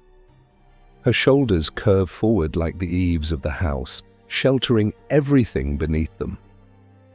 The fire glows gently across her face, softening the lines etched there by childbirth, hunger, worry. You know she hasn't truly slept in years. Not the way children do, not the way your uncle does, who falls into straw like a dropped stone and doesn't stir until dawn. She dreams only in flashes, fragments stolen in the crook of an elbow, in the deep blink between breaths. She doesn't complain. None of them do. Your sister, too, carries that silent strength, though she's barely older than you. You see it in the way she rearranges sleeping children with careful arms, always the last to lie down, always the first to rise. These women don't speak of their tiredness. They don't have to. It lives in their movements, the way they reach automatically for the firewood, how they know without asking which child is feverish, which cousin is afraid of the dark. They are clocks wound not by sleep, but by duty. You wonder sometimes what it must be like to sleep without listening, to close your eyes and not also keep part of your mind tuned to the sounds of the house, to not wake at every cough, every shift in breathing, every creak of the rafters that might mean something, someone needing help, someone falling ill, someone dying. But in this home, sleep is not a right. It's a role, a job like any other. And someone must always be awake enough to keep the house alive. Even you have begun to understand this. Lately, when you find yourself warm and comfortable, nestled between bodies and blankets, you hesitate to fully give in to sleep. Your mind ticks through a list. Did the fire need feeding? Was the pot covered? Is the baby's cough worse tonight? You don't rise every time, but you lie there half listening, aware. And though it tires you, it also binds you more deeply to this place, because to love this house is not just to endure its nights, it is to tend them. And that tending extends beyond the fire and the blankets. It's emotional too. When someone wakes crying, it's not just warmth they need, it's presence. A hand to hold, a voice to whisper, "Geek, you're safe." You've offered that comfort before, clumsy but sincere. And you've received it too when your own fears rose too quickly to be hidden. These moments are never spoken of in daylight, but they are remembered, woven into the fabric of family alongside the chores and the jokes and the borrowed shoes. Even the animals seem to know their place in this rhythm. The goat, now a regular bedfellow, bleats softly in her sleep and shifts her hooves as if dreaming of greener fields. The dog sleeps light, ears twitching at the slightest sound, a guardian in fur. You've come to find their presence comforting, their warmth welcome. Their steady breathing is no different from that of a cousin or a sibling. In this house, there are no boundaries left, not between species, not between roles, not between sleep and vigilance. Outside, the wind howls again, the shutters rattle in their frames. But you do not flinch. You know the house will hold. It may groan and leak and tremble, but it has stood through worse. What matters most now is that the people inside it do the same. And they will. Because this is not a house that rests. This is a house that endures, that carries sleep like a shared burden, that passes it from person to person like a bowl of broth, never quite enough, but always offered. Tonight your mother dozes by the fire, head nodding, fingers still curled around her sewing. Your sister sleeps with one arm flung protectively across the child beside her. You too drift in and out of dreams. In one, the house is breathing. In another, it sings. But the strongest dream is one you don't remember, only the warmth left behind, the sense of being held even as the cold presses in. And when morning finally begins to creep across the sky again, smudging the window panes with pale silver, you'll wake not refreshed, but ready. Ready to stretch, to rise, to warm your hands and pass the fire along. Ready to give someone else the sleep they couldn't find the night before. Because in this house, sleep is not a solitary act. It's something we give each other.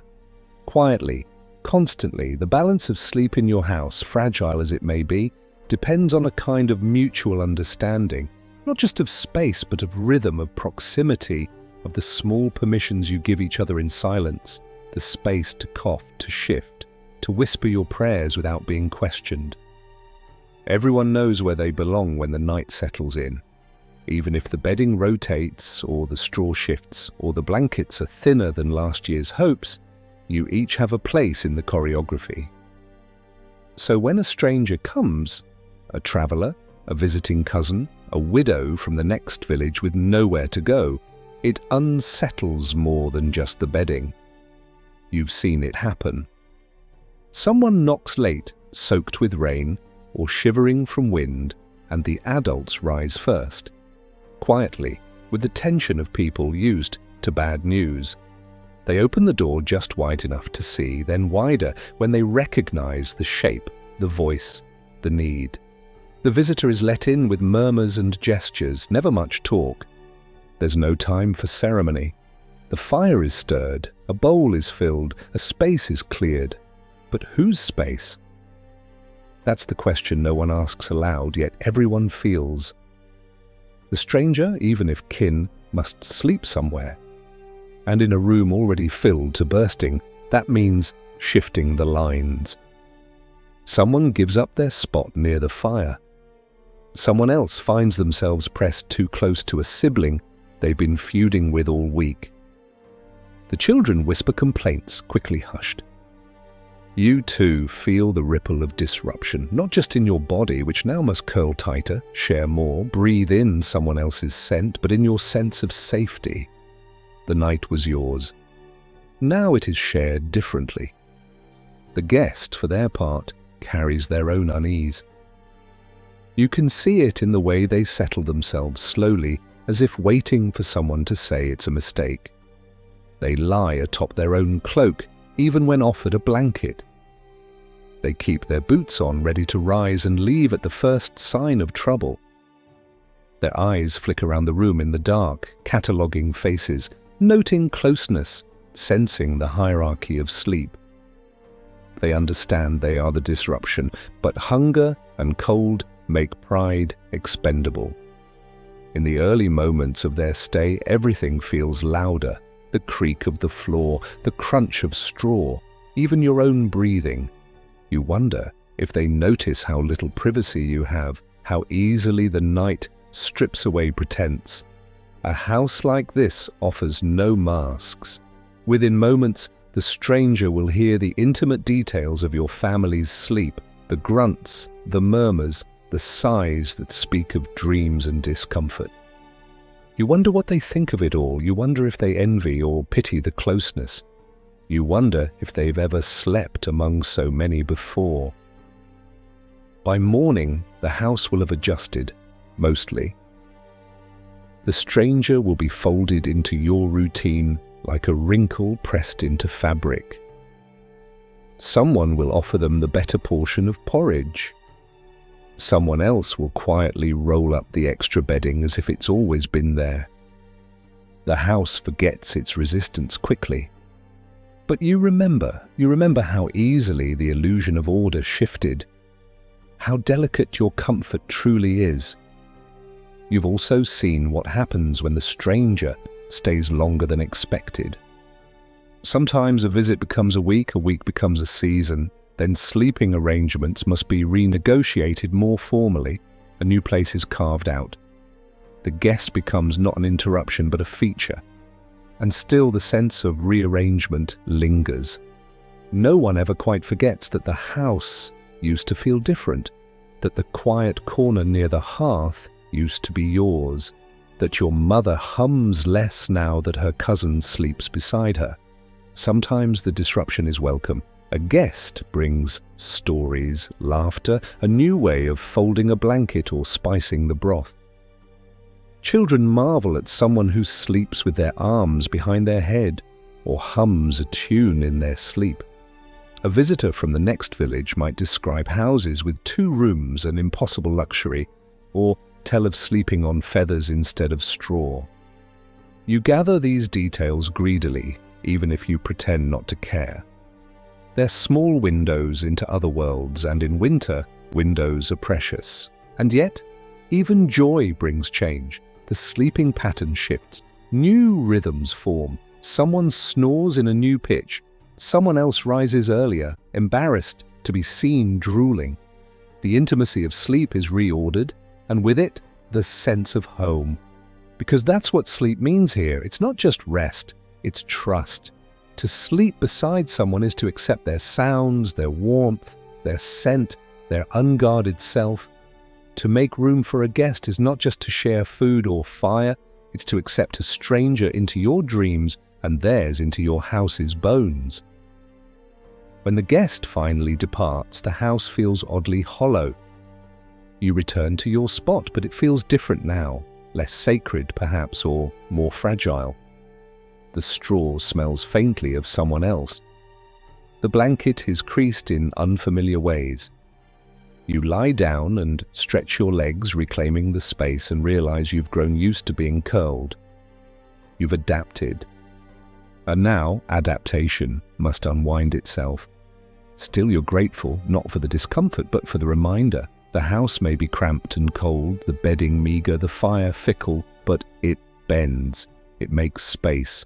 Not easily, not without friction, but it tries. And in that trying, it teaches you what home truly means. Not a place without disruption, but a place that survives it. You've always known the bed to be many things, never soft, never truly private, but always reliable in its discomfort. It's the shared hearth of the night, the ragged net that catches the body after a long day. But when sickness comes, the bed shifts again. It becomes less of a place to rest and more of a quiet battlefield. Suddenly, straw that once cradled dreams becomes a place to watch someone struggle to breathe. A blanket that once offered warmth now traps fever. And all around, the family must adjust. Not just where they sleep, but how they look at the night itself. It begins with a cough, of course. They always do. Harmless at first, just a tickle behind someone's teeth as they settle under the covers. Then again, louder, then perhaps a wheeze. The room notices, even if no one says so. Your mother stirs, eyes open in the dark. Your sister's breathing grows shallow. You pull your blanket higher, not out of cold, but out of fear. The quiet, creeping kind that rides the rim of every winter breath. By the third night, the cough has a rhythm, wet, persistent.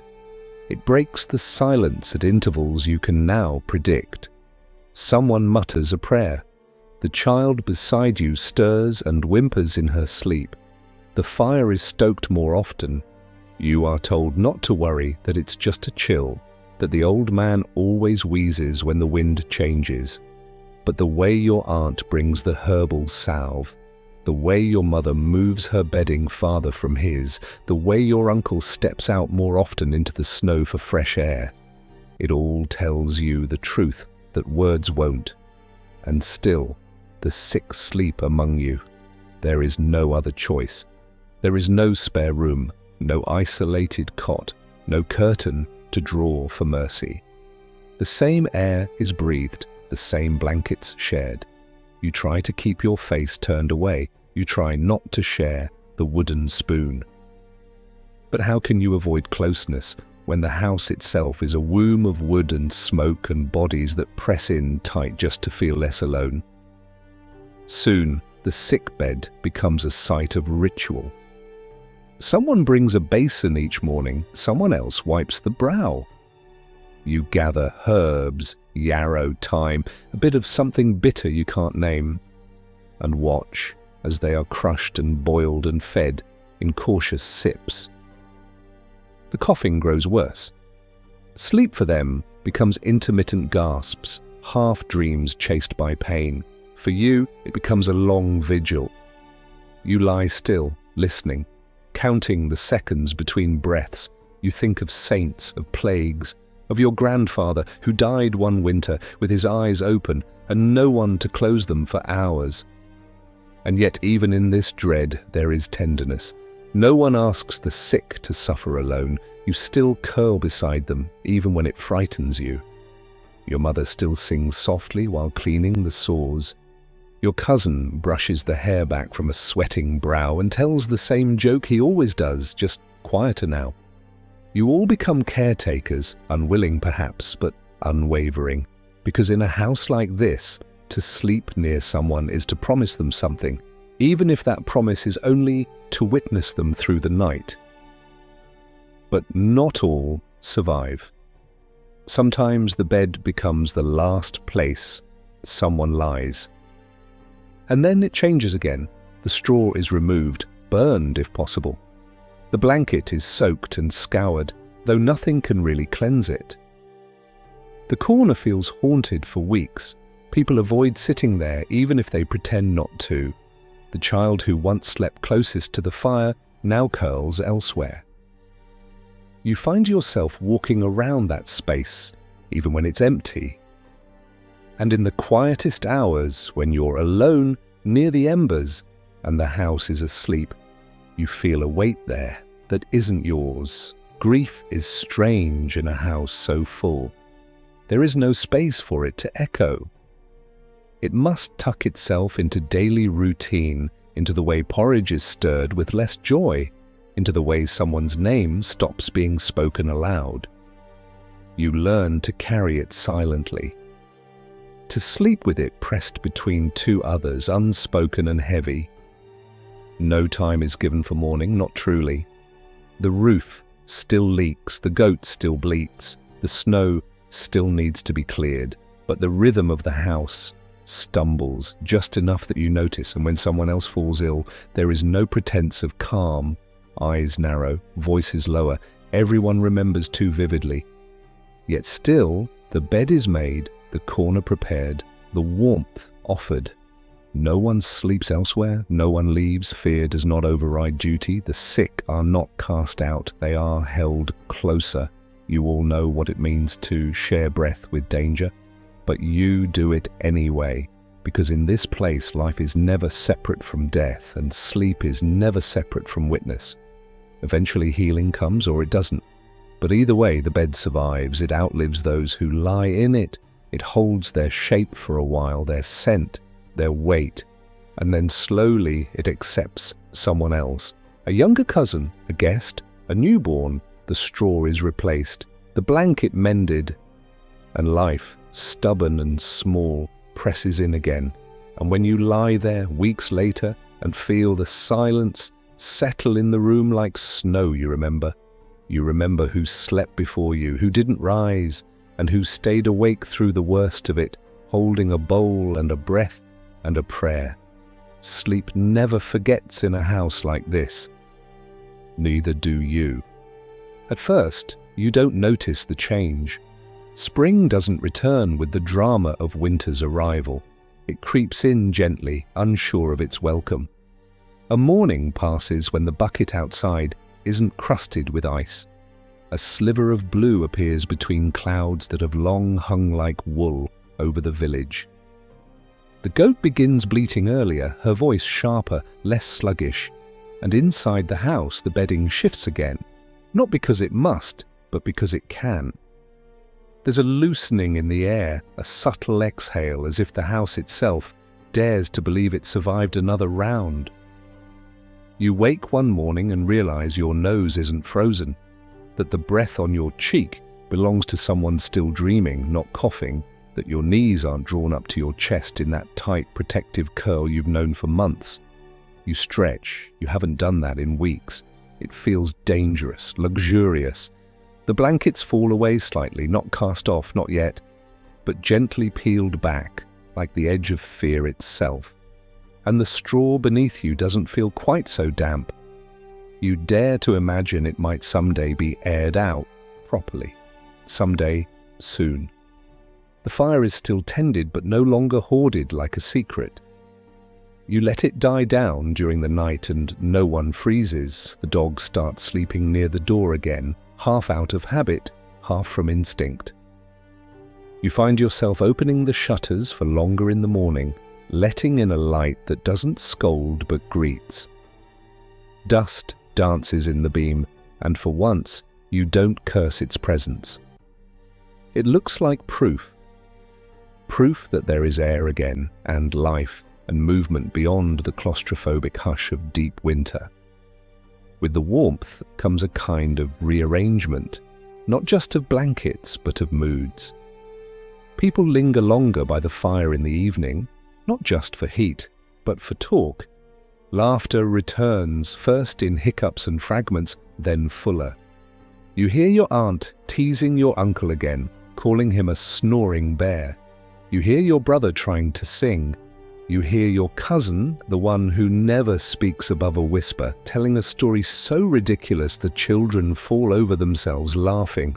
Even your mother, still exhausted from months of keeping the house breathing, smiles without reservation. Sleep changes too. It becomes lighter, easier, less burdened by dread. You fall asleep now with a sense of something gently unraveling in your chest. Not grief, not hunger, not cold, but tension. The kind that lived so long inside you it forgot how to leave. Your dreams change. You dream of green again, of walking barefoot in grass, of the sound of bees, of the taste of strawberries, even though you haven't had one since last harvest. The dreams are softer, more meandering, less filled with shadows and corners. You still wake often, but now with less urgency. You turn, resettle, sigh into the warmth of someone's back, and sleep returns like a well-fed cat, curling against your spine. You begin to tidy the bedding. Not deeply, there's still a frost here and there, but enough to shake out the worst of the mites and dust. You lift the straw, fluff it with care, patch the burlap sack where it thins. You fold blankets differently. You even mend a rip in the old one rather than simply tucking it under. It feels symbolic, though you wouldn't say so aloud.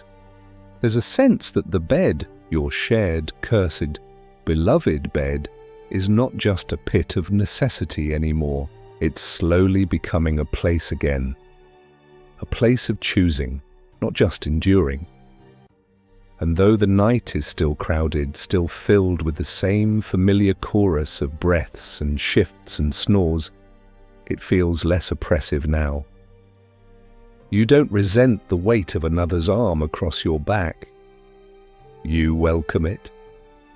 Not because it keeps you warm, but because it reminds you that you are not alone, that you were never alone.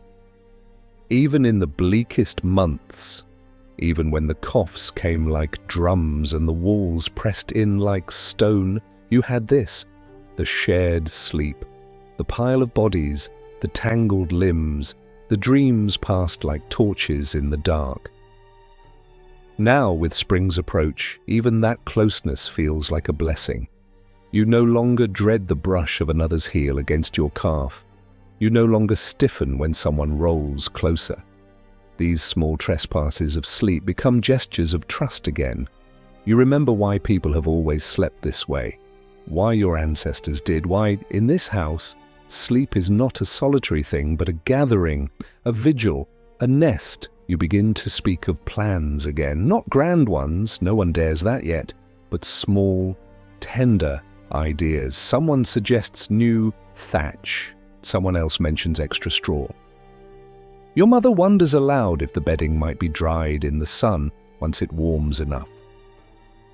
These are the kinds of thoughts that once seemed laughably far away. Now they feel possible. Now they feel like hope wearing the clothes of routine.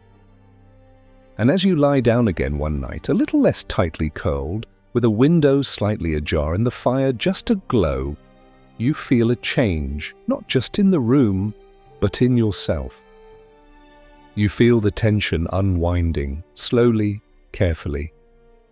You feel sleep approach not like a thief, but like a friend.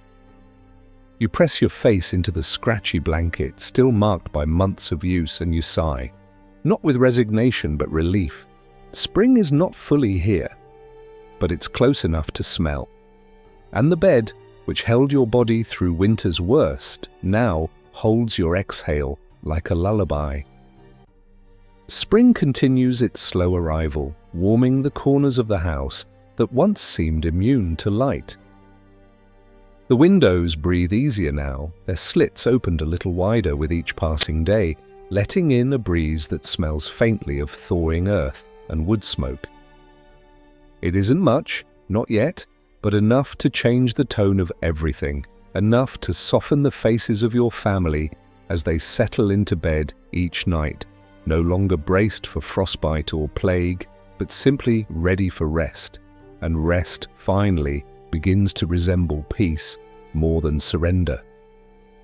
You start to notice little things you hadn't before. The way the sunlight kisses the wall by the bed in the late afternoon, casting a pale gold over the scratches and soot that mark your lives like a second language, the texture of the blanket that no longer sticks to your skin with sweat or freezes at the edges but lies softly, pliant. You catch yourself watching the dog twitch in her sleep, paws flicking against dreams of running through open fields, and feel a strange envy. There is something joyful in that rest, unguarded, complete. You want that again. The bedding itself has begun to change. Slowly, cautiously. The straw, once damp and packed too tight from the winter's weight, is finally aired outside. It smells of sun now, not mildew. Your mother, humming a tune no one quite recognizes, shakes it out with brisk, precise movements. You help her, brushing away insects, fluffing the bundles, stitching small tears in the sleeping sacks. It feels like more than a chore. It feels like a ritual, a declaration. We are not hibernating anymore. We are returning. Even the children feel it. They laugh more easily at night, their whispers less anxious, their wriggling under the blanket more play than protest. Your little cousin asks to sleep near the door just to hear the frogs again. The door, of course, remains mostly shut. Spring may flirt, but winter is still close enough to sneak back in. Still, the request is enough. A sign that their world is expanding again, beyond the hearth, beyond the bed, beyond fear. The air smells different, not just outside, but inside. A hint of lavender from last year's bundle, brought down from the rafters and tucked near the bedding again. A touch of ash and iron, but now cleaner, somehow more natural. Even the walls seem to exhale. You open a shutter one day and find the world beyond it, not white or grey, but brown and green, muddy, yes, but alive. The trees are still bare, but they're no longer brittle. The grass is patchy but persistent. And you carry that feeling back with you to the straw and the scratchy wool, to the room where dreams once felt like battlegrounds. You begin to sleep differently. Longer stretches, deeper breaths. You no longer wake at every sound. The coughing has faded. The groaning floorboards are just wood again, not omens. And with that trust comes stillness, not of fear, but of comfort. Your body, long trained to flinch, begins to uncurl. Your toes stretch beneath the blanket. You let your arm hang off the edge of the bed without fear of the cold snapping at your wrist. The room feels softer somehow, as if it has forgiven you for surviving. The stories return, but they shift in tone. Gone are the tales of ghostly figures and icy deaths. Now, your uncle tells stories of courtships and mischief, of the time he courted two sisters by mistake, of how a cow once wandered into the manor chapel. The children giggle, the adults chuckle, and you feel laughter rise in you like spring sap. You fall asleep with a smile now, not a prayer. And when you dream, the dreams are vivid, colourful, nonsensical in the best way. They are yours again, not shadows of other people's fears, but strange, private little stories. There's a dream where you're flying, holding onto a goose's neck. One where you're baking bread that never finishes rising. One where your brother turns into a tree and everyone forgets his name. They don't make sense. They don't need to. They are yours. That's enough. The bed, too, begins to loosen its grip. There are nights you sleep a little farther from your cousin, not because you need to, but because you can. You rearrange the blanket, not out of desperation for warmth, but out of habit. Some nights you wake warm, not hot, not cold, just warm, and shift for comfort rather than survival. That alone feels miraculous. You find yourself missing the weight of winter, even as you celebrate its departure. Strange how the cold brought closeness, and the warmth brings space. But you understand now that both are gifts. Your sister begins leaving her boots near the door again, instead of tucked beneath her bedding. Your aunt braids her hair at night, no longer rushing to sleep under a shawl. Even the goat sleeps a little farther off, content to stretch out near the corner rather than demand a spot in the pile. The room breathes differently. The people in it sigh without shivering. The house seems to listen less for danger and more for the sounds of itself returning to life. And through it all, you feel yourself growing. Not in body, though perhaps that too, but in awareness of how fragile this all is, how quickly it can vanish. You remember the nights when sleep felt like a gamble, when every cough was a terror, when the straw beneath you held the weight of grief. You haven't forgotten, you won't. But you also know now how much the bed can hold. Not just bodies, not just breath, but hope. One afternoon, as the sun tilts through the doorway, you help your mother beat the rugs. You lift the blanket, now patched but proud, and shake it high above your head. Dust and light pour through it, and for a moment it looks like something holy, like stained glass in the church, only made of cloth and effort and survival. You lower it gently, fold it with care, and carry it back to the sleeping corner. You don't know what next winter will bring, but for now, this softness, this space, this stillness is enough. That night, you sleep with the window slightly ajar, not much, just a sliver, enough to let in the scent of thawed soil and the rustle of the first green shoots, enough to let the air move. And when the blanket shifts in the night and you stir, you don't wake in panic. You turn, nestle deeper, and drift again. The dreams come easily now. They do not knock. They simply arrive like old friends. And for the first time in months, you don't feel watched. You don't feel chased. You don't even feel haunted, you just feel held. The days stretch longer now, not with urgency, not with the breathless pace of summer, but with a kind of generosity. Light lingers, brushing the wooden walls with honey. Evenings are no longer races against the cold, but unhurried conclusions to days filled with small labours and smaller joys. You feel it in your limbs, in the way your back unbends after chores, in how your hands no longer ache with every motion. The thaw hasn't just softened the world outside, it's softened you. Inside the house, the transformation is less dramatic, but no less real.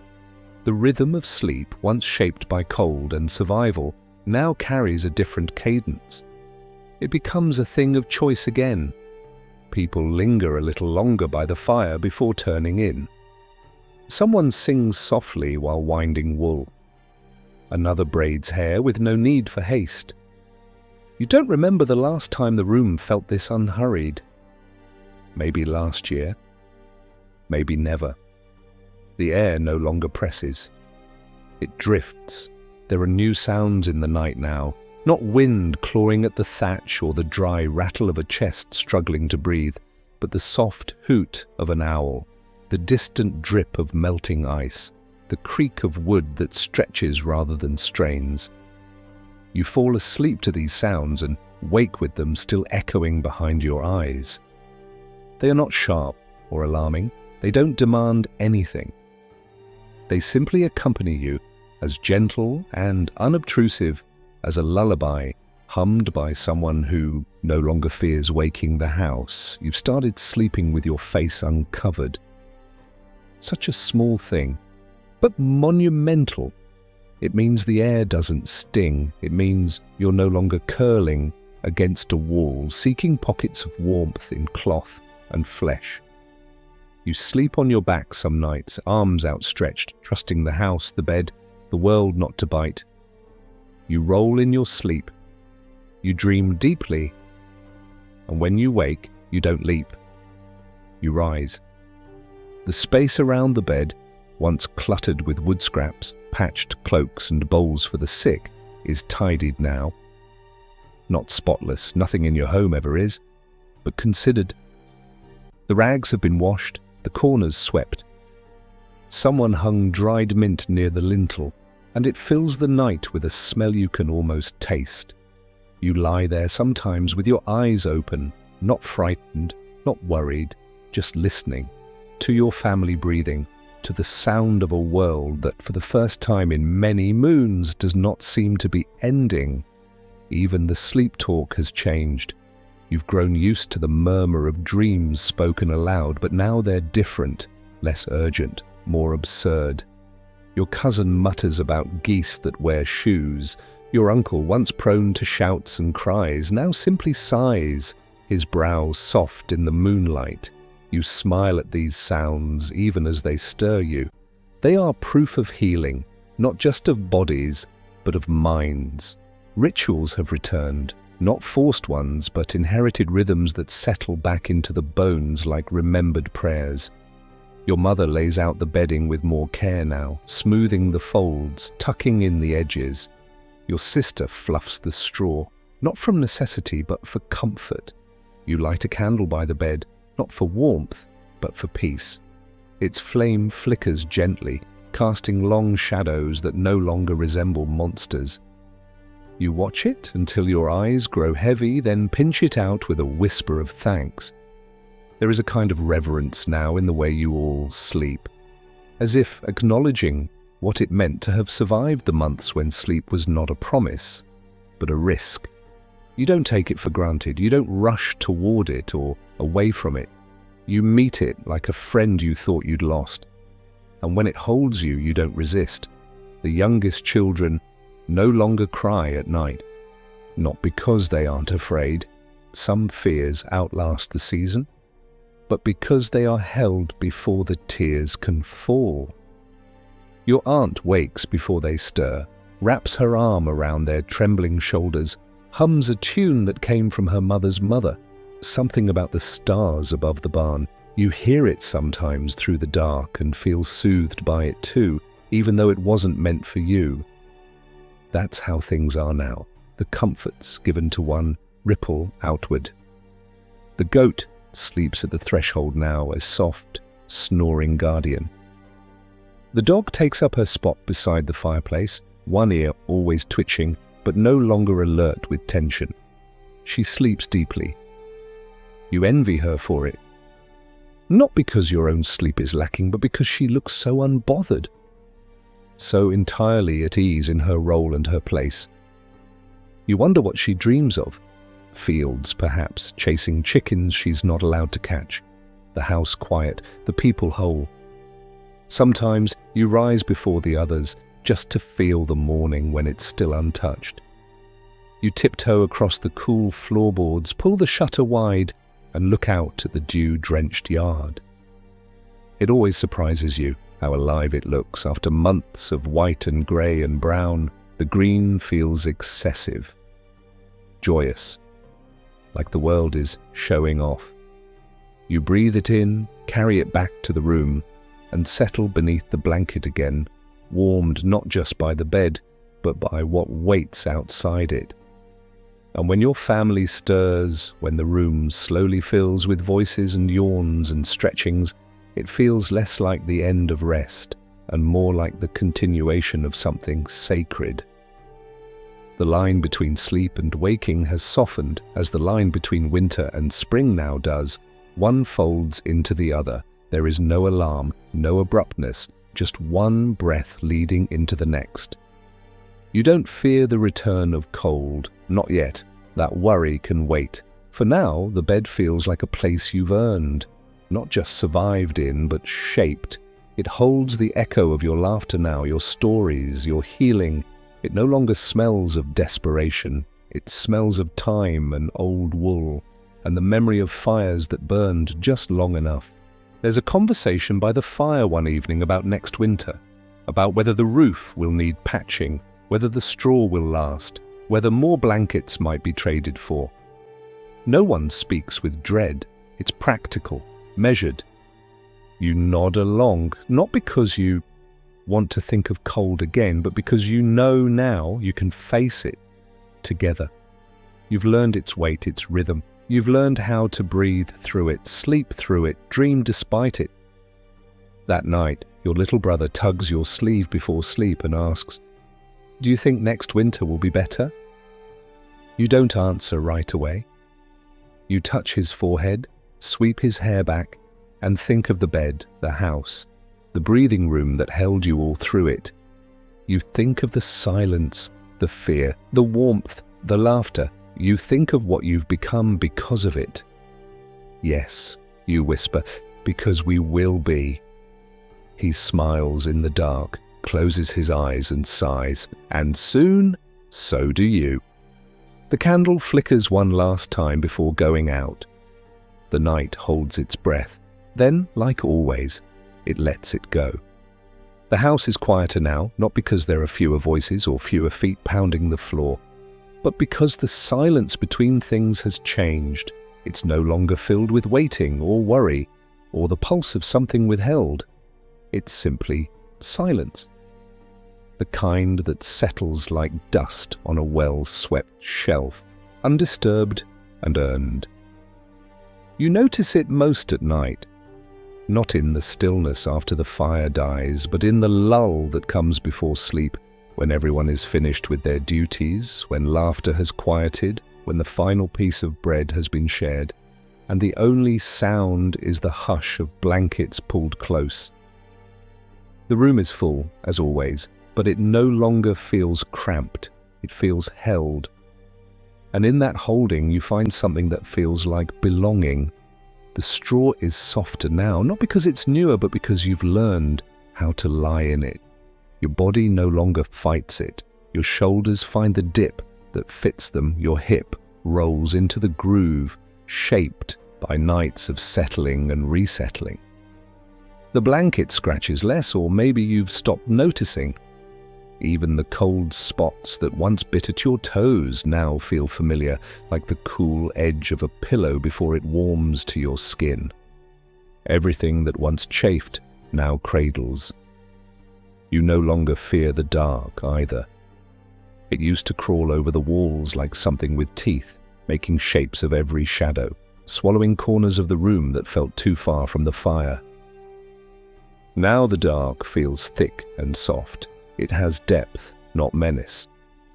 You close your eyes into it, knowing what lies beyond your lids, not ghosts or sickness or sorrow, but the slow, steady breathing of your kin. The room itself feels alive, as if it inhales and exhales with each sleeper tucked into its ribs. The dog twitches at the foot of the bed, dreaming of something too fast for waking paws. The goat grunts once in her sleep, then settles. Your brother stirs and murmurs your name, not in fear, but in that blurred space where dreams and memory tangle. You murmur back, not even knowing what you say, just offering sound presence, proof that he's not alone, that none of you are. Your mother's snore, once sharp and startling, now feels like punctuation. It grounds the room. You fall asleep listening for it, and if it pauses too long, you wake and listen harder. Not out of fear, just habit. Her breath is a rhythm that tethers your own, and there, between those breaths, you think. Not of grand things. There are no grand things here. Not of destiny or kings or miracles. You think of little moments. The first morning the frost didn't come back. The sound of your sister singing while stirring the pot. The time your uncle told a story so strange you still don't know if he made it up. The smell of mint in your bedding. The way your aunt's hand found yours in the night and didn't let go. You think of the worst night when you thought you might lose someone. And the best when you realized you hadn't. And somehow, all those nights feel like pages of the same book. You can't read it yet, but you feel its weight. Spring has come, not fully, but deeply enough to matter. The door is unbarred now, left ajar during the warmer afternoons. Birds land on the threshold. Light falls across the floorboards in golden ribbons. The room smells of pine smoke and soapwort and something faintly sweet that you can't quite name. It's clean now, not sterile, just at ease. The kind of clean that comes from care, not scrubbing. From hands that tend, not chase perfection. The straw beds have been fluffed, the sacks sewn tight. There's even talk of making one more, just in case a traveller arrives, not because there's extra space, but because there's extra willingness, a readiness to welcome. You think of the strangers who passed through in winter. Some stayed, some left. All changed the way you sleep, the way you share, the way you breathe. You glance across the room and every face feels familiar now in a way it didn't before. Not just because of blood or name or years shared, but because you've heard them dream. You've felt their feet against yours. You've shared their breath when there was not enough warmth to separate it. You've seen them at their most unguarded, and they've seen you. And that seeing, without judgment, has made you something more than family. It has made you witnesses to one another's survival.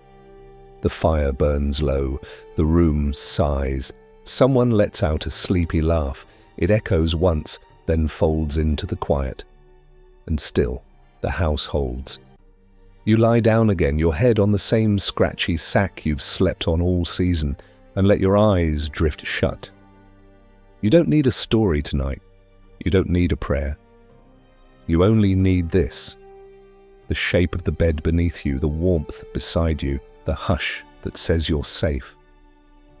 And just before sleep claims you, you think, this is the story.